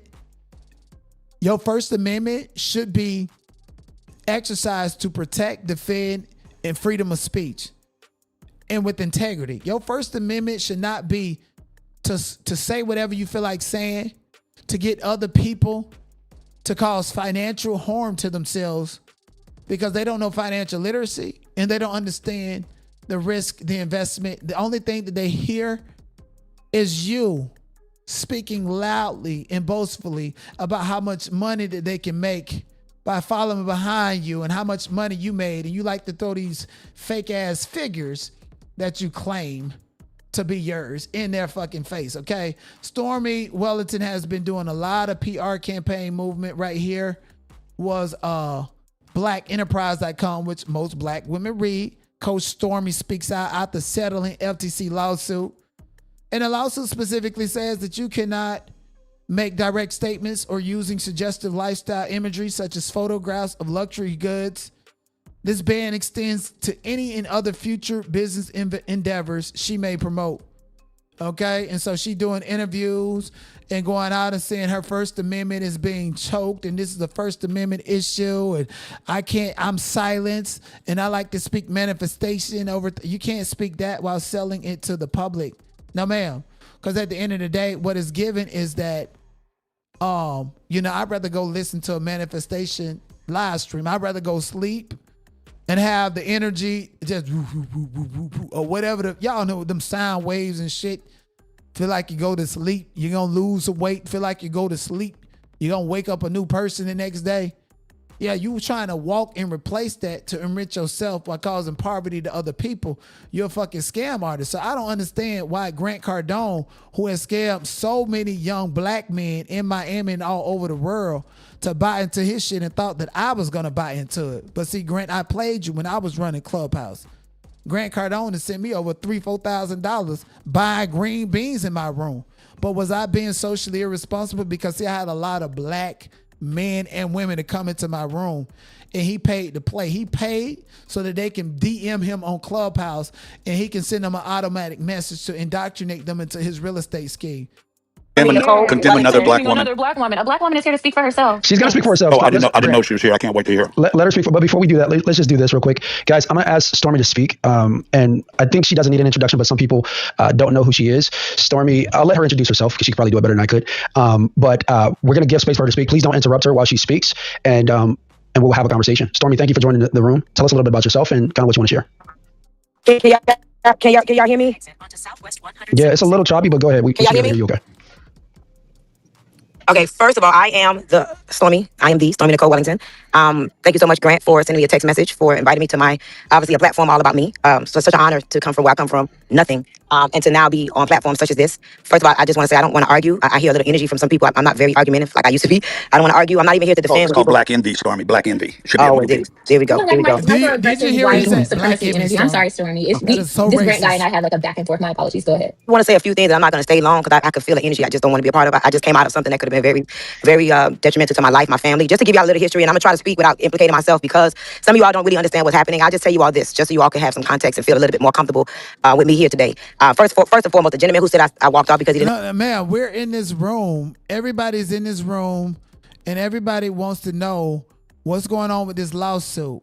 Okay, we don't want to know about your selling points and what you did to get put on and how you can help other people. This is the reason why the FTC cracked down upon you. You use your life story, your personal pain, your trauma to have people to buy into your BS.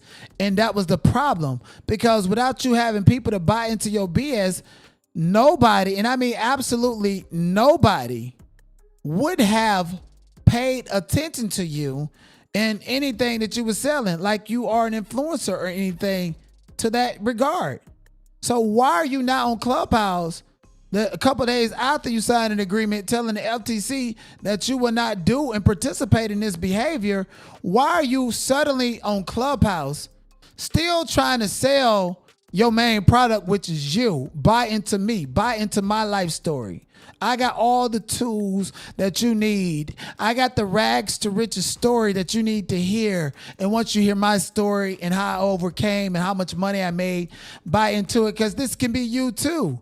So again, you're going to be just like Kevin Trudeau. You're going to prison, and everything that you own finna be stripped from you. Didn't have Instagram. I probably was so excited in the room. Whenever I'm around Grant and the 10X family, just so you all know, I'm probably the minority in the room, and so I move around like a butterfly. And so when you didn't have Instagram, I probably didn't walk off because of that. That's stupid. That's ignorant. But I probably was so excited to just talk to people. When I'm there, I'm moving around, and I'm trying to get everybody's attention, and I have a plan to try to leave every room with 3 numbers so that I can get what I need out of the room. So I want to apologize if that was your experience with me. Stormy, that's unfortunate. No. It's no hard feelings. Trust me. I was just telling people of the only experience I had with you. There was no hard feelings whatsoever. So we're good. But I want you to know I wouldn't have. This is psychological manipulation where Grant texted her and called her to come to the room. And now Grant want us to believe that him calling this other black woman a butterfly or whatever is like a joke. And she's like, oh, he's just joking. Take up for him. This is the what do you call it? Like the PR cleanup type of shit that they do all the time. Do damage control is what she's doing to Grant Cardone. And for me to sit here and listen to Grant Cardone say he only knows Stormy for being in the room with her one time, where how did she get your phone number?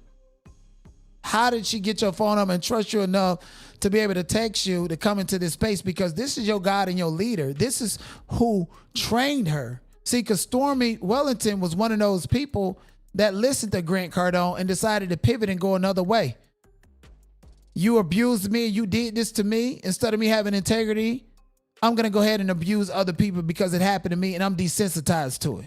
I cannot fucking operate like that. I've walked off because you didn't have Instagram. I probably was going to talk to somebody else. When I'm in Grant's room. 100%. Yeah, you were also talking to other people. Listen, again, I'm not casting any aspersion. I'm just telling people that was the only experience I had with you. I literally don't know you besides that, but go right ahead. And this, by the way, Stormy, this is an open conversation. It will be polite and respectful, but it's also a very rigorous conversation, right? So I think there will be some pushback and things like that, but I won't allow anybody to disrespect you. And the moderators on the stage, every single one of them, I trust. So I will make sure. If y'all would allow me just to share my truth, and there's some things that I just can't say because really and truly, freedom of speech is no longer mine anymore. So I have to, kind of play around with some of the things that I say. But just a little bit about me. I am Stormy Wellington, born in New York, raised in Miami, raised by a woman who was a single mom of 4 kids. My mom didn't graduate from college, didn't go to high school, dropped out in like the 5th grade. My mom was in the streets. My mom sold drugs. Like, hold on, just look at this picture.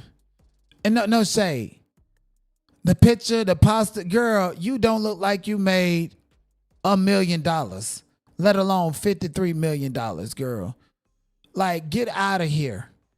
I don't believe your story. I believe your story and what you did, and I do believe you over-exaggerated it. And we live in Jeffrey Epstein time. How come she get to go around saying she was 13 stripping in the club, and we ain't worried about what club she was stripping in and how we can hold them creditors accountable?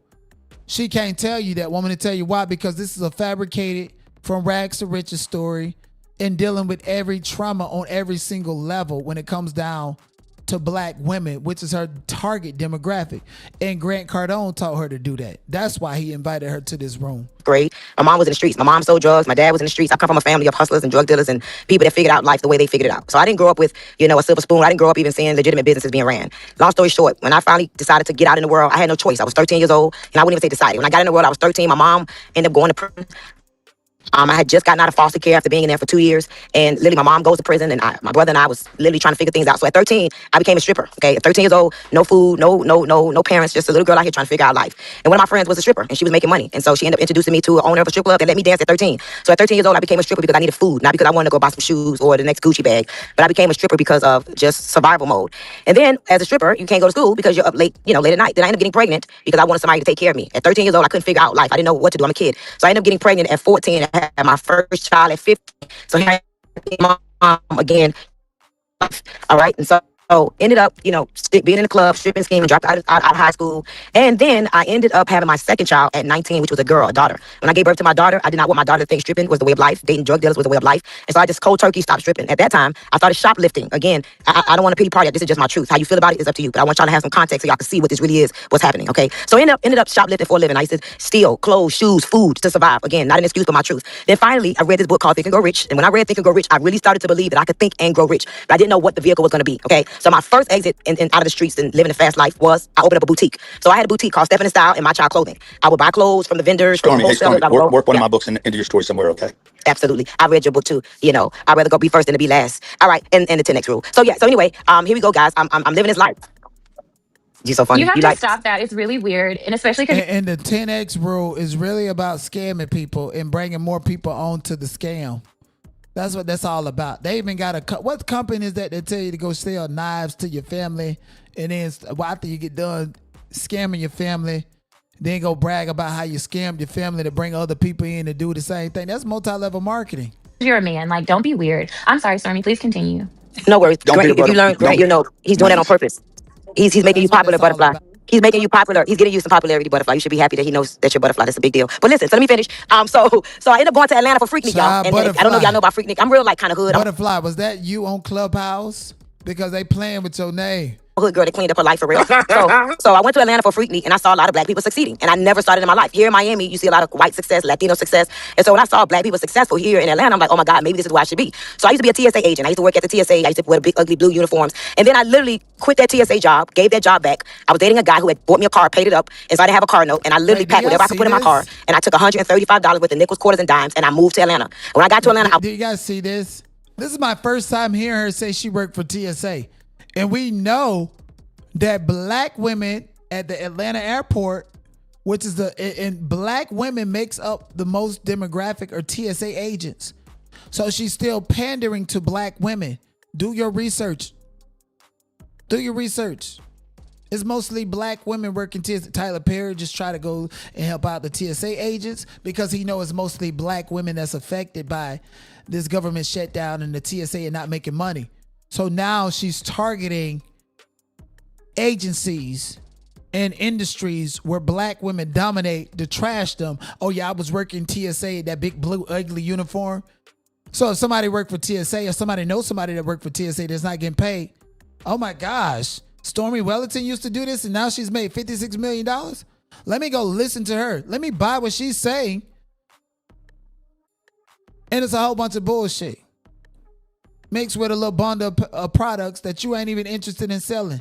because they don't focus on the products. They focus on the life story and the lifestyle and selling bullshit and pandering to your emotional needs. I was broke. I used to be a bartender. I worked at Nordstrom's, and then I got a quote-unquote a good job. I worked for collections. I used to be the one that used to call people to pay their Sprint bill. They hired me with no experience, paid me $13 an hour, and in 7 months, I collected over $1 million in closed accounts. So they gave me a raise, and this became my defining moment. They gave me a raise for 25 cents. So you worked at Nordstrom's. Can we prove that, like, ma'am, it's time to pull up receipts on you because you just talking, regurgitating the story. Somebody's asking you about a lawsuit, and if you're a scam artist and you're telling your backstory so that we can lure our guards to accept whatever bullshit that you're selling.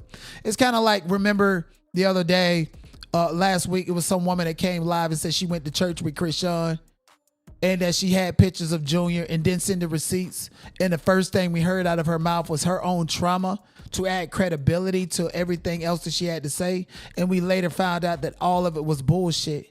And what was true might not even be true, was her personal trauma. But that was the grift, the tug on your heartstring to get you to believe in whatever they have to sell.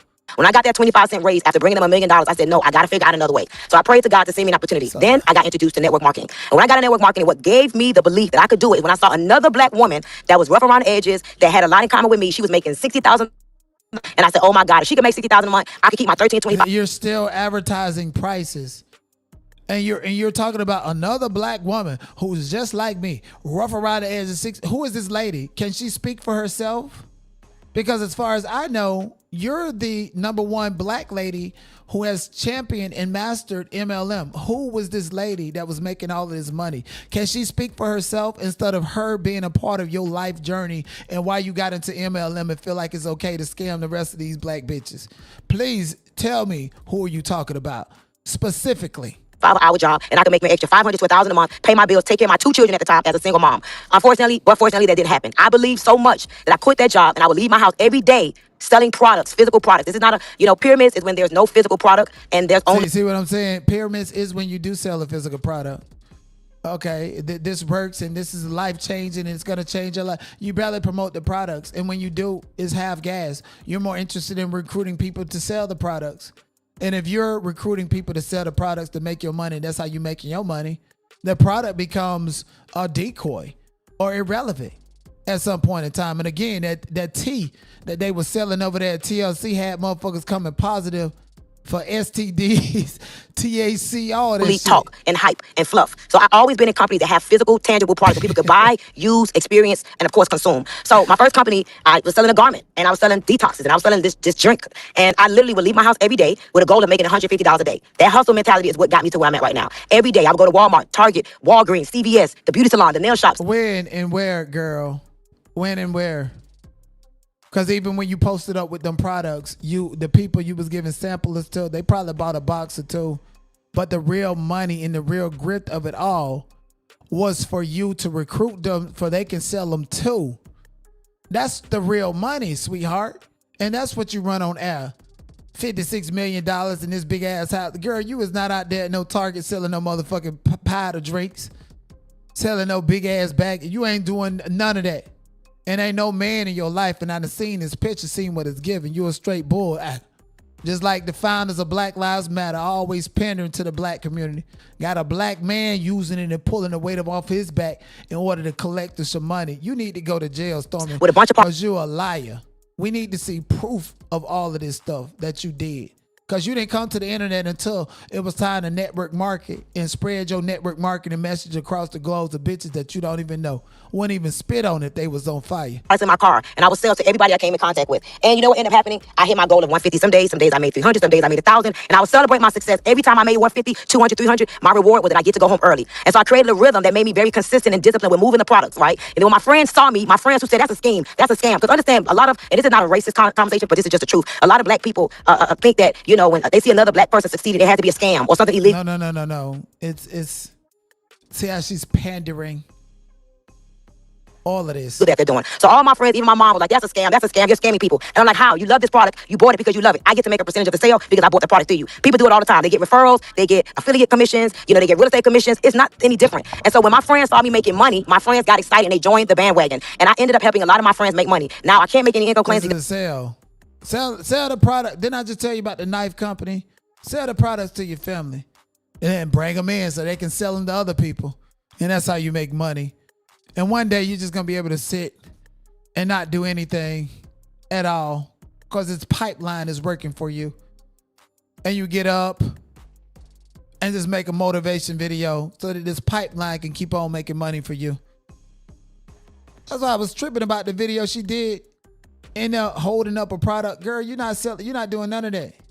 You're doing exactly what the FTC said that you would do in different ways. Even told bitches that you can teach them how to get married and you ain't never been married yourself. Because that's why I'm here right now, claiming my income. What got me in trouble was, number one, I am a woman of God. I believe that life and death is in the power of the tongue. I believe that out of the abundance of the heart, the mouth speaks. And I truly believe that you can speak things into existence, okay? So if you go back through my social media, way back to 2011, I used to say I would help 50 families make 6 figures this year. And in the beginning, it was just me speaking things into existence, me reprogramming myself, me working on my faith, me speaking forward thinking as to what I was going to manifest. And I've been speaking like this forever. So what ended up happening is that once I started to develop my leadership skills, okay, because this is about, y'all know, making money is a mindset, okay? I would never be broken another day in my life because I have a money mindset and I have great friends like Grant Cardone who, if I needed a job, I could go get hired or I could invest more money with him and make money. But I learned how to take my mouth, my hustle, my grind, my discipline, my consistency, and partner with companies that pays a commission for the sales. And I recruit people and I teach people how to build in this industry. And so what ended up happening was that I started... Sorry to interrupt. Let me slow you down for a second because you're typing on a whole bunch of stuff here, which is really, really good.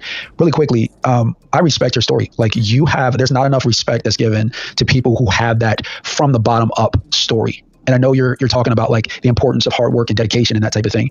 Can you talk to potentially some people that are in here that are kind of curious and a little bit skeptical about the model that you chose to make money and why that's such a defensive model like MLM? That's kind of the conversation.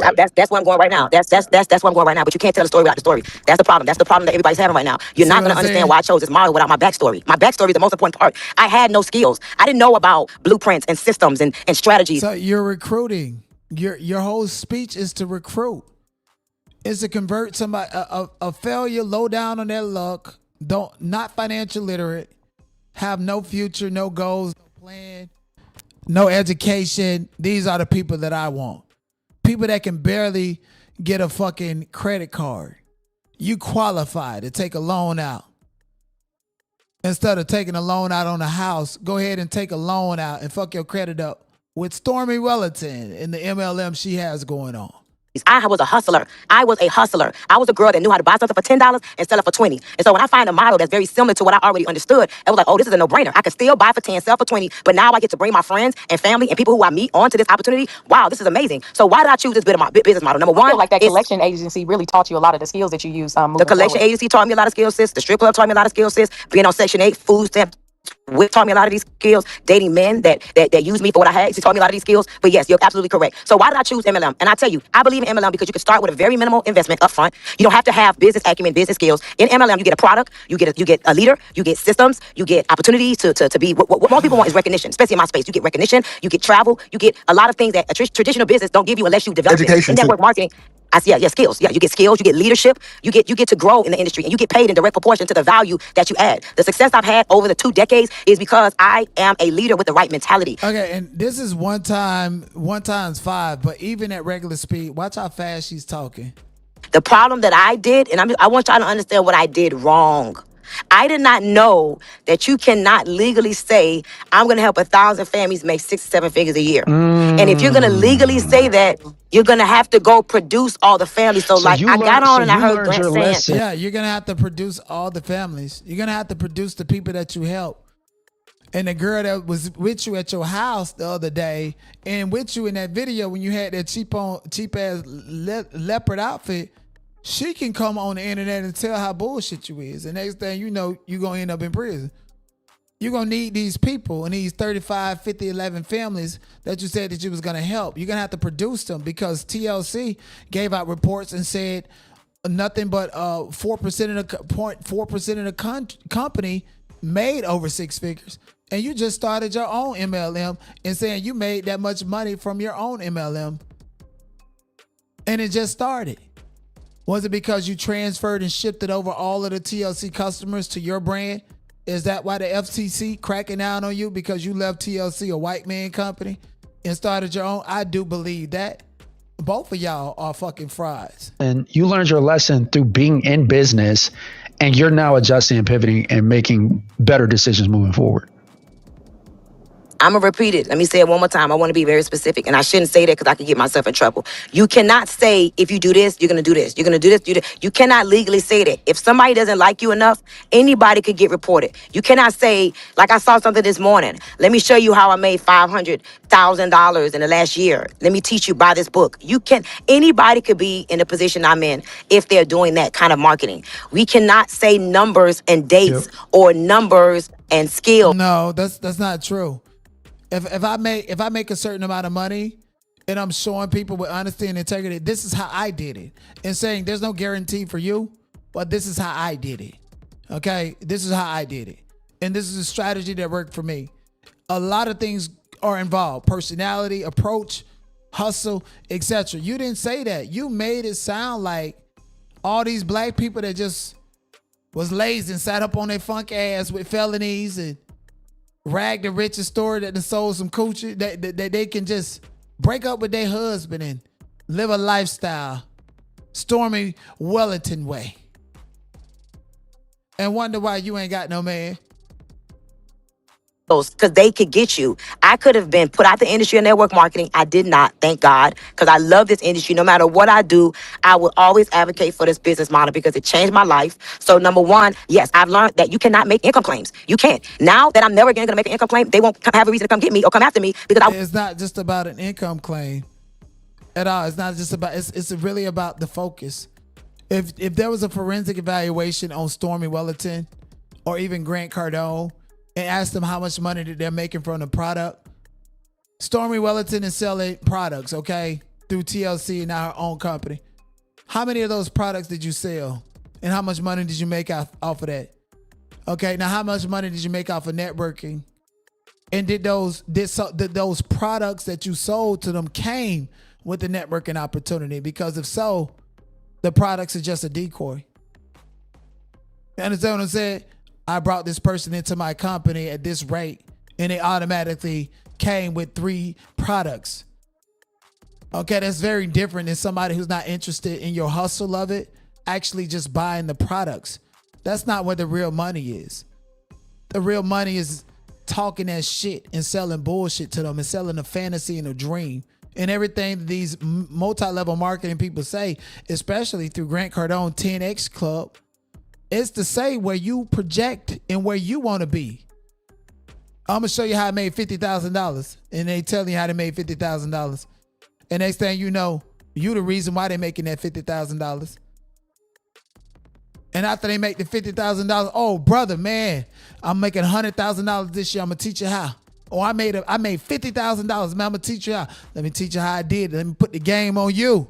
And the game is, once I put that game on you, you got to take that game and sell it to somebody else. That's a scam. I would never again say, let me help you make this amount of money. Let me help you make that amount of money. And if I wanted to go to court to fight it, to produce the people, I could have. But how hard is it going to be for me? No, you can't, girl. You got to send all them people an email with the title, important announcement from Stormy Wellington about a scam that I've been doing.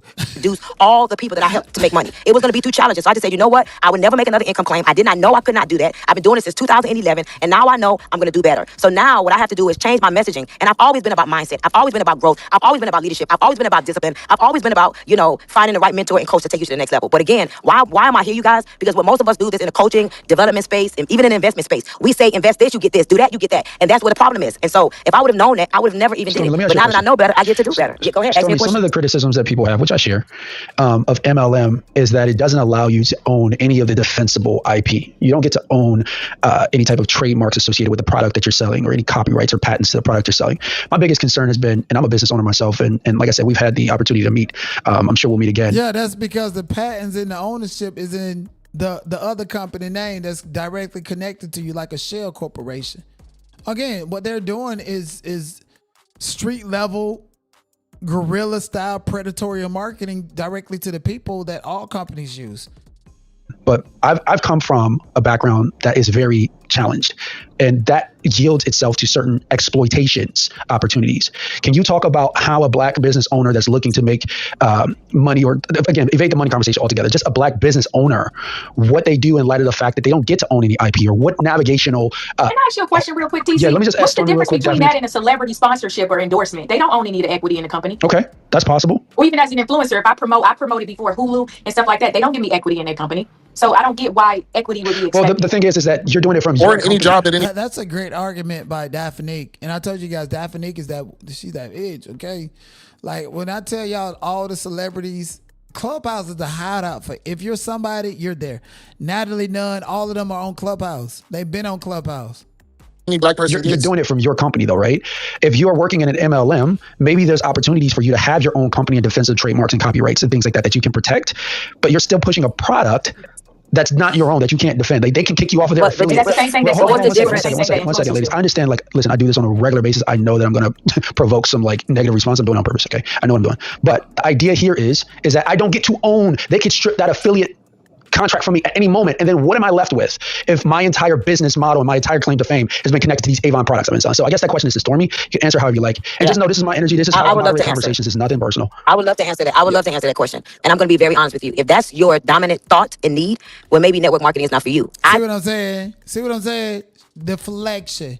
This man said if your business is basically being predatory and getting people in and not really focused on the product, I'm gonna maybe network marketing is not for you. That's straight up deflection and narcissism. Ma'am, I thought you said you killed your ego. I personally love the Uber concept. Uber doesn't own any cars. I love the Airbnb concept. They don't own any houses. I don't own none of these network marketing company products. I like it that way. I don't have the liability. If somebody eats something, uses something, and have some type of adverse reaction, I like that I don't own it. I even like that right now. If I chose to pivot out of network marketing, nobody can't do anything to me. I just walk away. I don't have to worry about liquidation. I don't have to worry about anything but taking my happy behind somewhere else. So if you like the need to own the IP or whatever, then this may not be the business model for you. But I think what y'all should understand, I had nothing. I became somebody through the network marketing model because I bust my ass. So if owning something matters more to you, then this is not for you. I like that I don't own nothing. I actually like that my company has to take on all the liabilities because they do. Right now, I just have to own my mouth. I have to make sure Stormy is very mindful of what she's... You just said you like that your company don't have to take the liability for the product, but at the same time, you just said your company take all the liability and you own your mouth.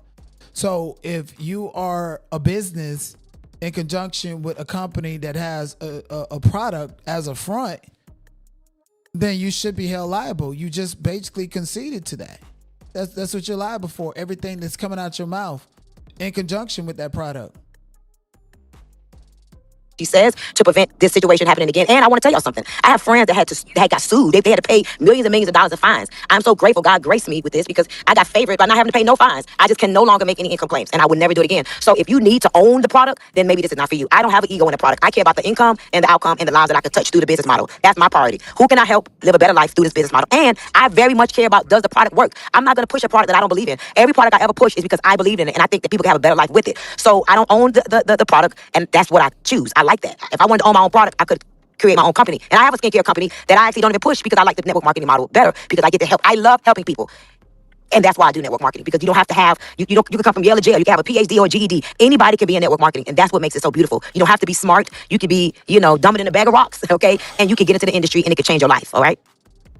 I think by the way you talking, we can tell. And if I'm not mistaken, it sounded like somebody was laughing. Thing you leaving out, Stormy, is everybody said the stuff you said. You just got pinched for it. When there's no MLM from when I used to film with you and when Holton had Organo Gold and David was there and Breton was there. Every single Avon, all of them made those type of aspirational statements that you could back up, but nobody would try to back up. Everybody makes those statements. Those aren't real financial claims. I've seen you not make financial claims when people ask you on stage how much you made when you went diamond. You would never say how much you personally made. I've seen all of the leaders stick by those rules. I think they just changed that. Is that other people that are joining the MLM, they see a flashy figure. Stormy is extremely successful, and people want to be like her. But Stormy, but Grant, you got to pay millions of dollars from your MLM. You even asked to liquidate your own company to avoid accountability. Okay. And again, so many people on Clubhouse was like, this is a situation where a black woman has done it and nobody else has made these large claims and they're going after her. Grant Cardone, actively at this time in this present moment is scared of them postcards to go out about his fake claims. Literally. And again, you know, he's definitely going to be indicted, just like the OG, Kevin Trudeau. This one man is the single most important person when it comes to MLM scams, a white man, next to the companies like Herbalife and so forth. So let's listen to this. So if Stormy Wellington came with a federal indictment because she decided to sign and agree with the FTC, that doesn't absolve you from criminal prosecution or probe into criminal aspects of what you're doing. If she go to jail, I don't want nobody to sit up here and say they're targeting a black woman when over 15 years ago, Kevin Trudeau, popular television snake oil salesman, went to prison for 10 years for the same shit. So, okay, if Stormy Wellington beat Tasha K going to prison, she deserved it. He's a controversial author claiming natural cures for everything. He says doing this should ward off diseases. But is it everything he says it is? Next. 2020. And now, John Stossel. He's been on the bestseller list for months, and he's selling millions of books. He must be doing something right, or is it something wrong? Hi, I'm Kevin Trudeau. I'm the author of this book. You've seen him if you watch late-night TV. Drug companies do not want people to be healthy. They do not want to cure disease. He spent $22 million last year buying these infomercials. They filled 2,000 hours of airtime. I live this. I don't get sick. Here's the basic claim of his book. That there are natural, non-drug and non-surgical ways to prevent and cure virtually every disease. Virtually everyone? Cancer, heart disease, diabetes, herpes. The list goes on and on. He says if you follow his advice, you'll never get sick. If you have arthritis, the natural cure is right in here. We bought some of the things the book recommends, like this electromagnetic chaos eliminator. It's supposed to ward off migraines. This magnetic mattress pad will cure multiple sclerosis. This trampoline will help cure depression, while wearing white will improve your mood and help prevent disease. There must be some truth to it, right? Millions of book buyers can't all be suckers, can they? How about an autograph? Sure. Kevin Trudeau is a star now. He funds the naturalcures.com pool tournament, and he's got thousands of fans. They love him. Thank you. This is great. But I wonder, do they know the truth about his past? Thanks. Hey, mate, thanks, Greg. He went to jail twice, first for swindling a bank, the second time for cheating his own customers through credit card fraud.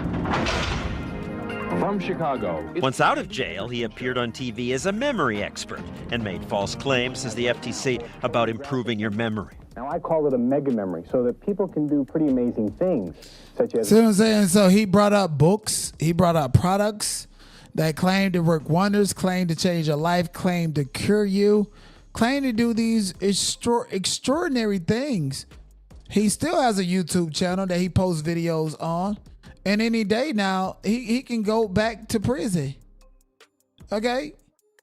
And here's him, Chicago's weight loss infomercial king back in legal troubles after months of being released. I'd say they're still uncertain the true amount of dough that this Chicago weight loss infomercial king actually has, and they want him locked up again because he's still... Yeah, he embezzled. They say he put some of his money over there in them accounts that Tasha K got her money in, and other people that are influencers. You know, people are speaking out about it. People literally listened to his words and believed in him and paid him money. All his books that the federal court said he needed to turn over every dime, $36 million he's running from because his books told people, or the way he promoted his books on daytime TV and the infomercials. I guarantee you this is going to work. This is a big issue because last time I checked, the pastors say the same thing. They sell holy water on TV and don't nobody be cured or whatever. This is a big issue. Deception. It's not just MLM. It's business practices all over the place that needs to be corrected and rectified. Okay, so this is not novel just because this is the first time black people are hearing about it. And Stormy Wellington is the number 4 top MLM expert out there. She happens to be a black woman. It's a bigger issue. Now, I will say that I do think it's shady that once she left TLC and started her own company, they cracked down on her simply because white people just don't want black people to be successful on their own. Like the video, subscribe to the channel. Thank you for enjoying the show. Make it Wayne before...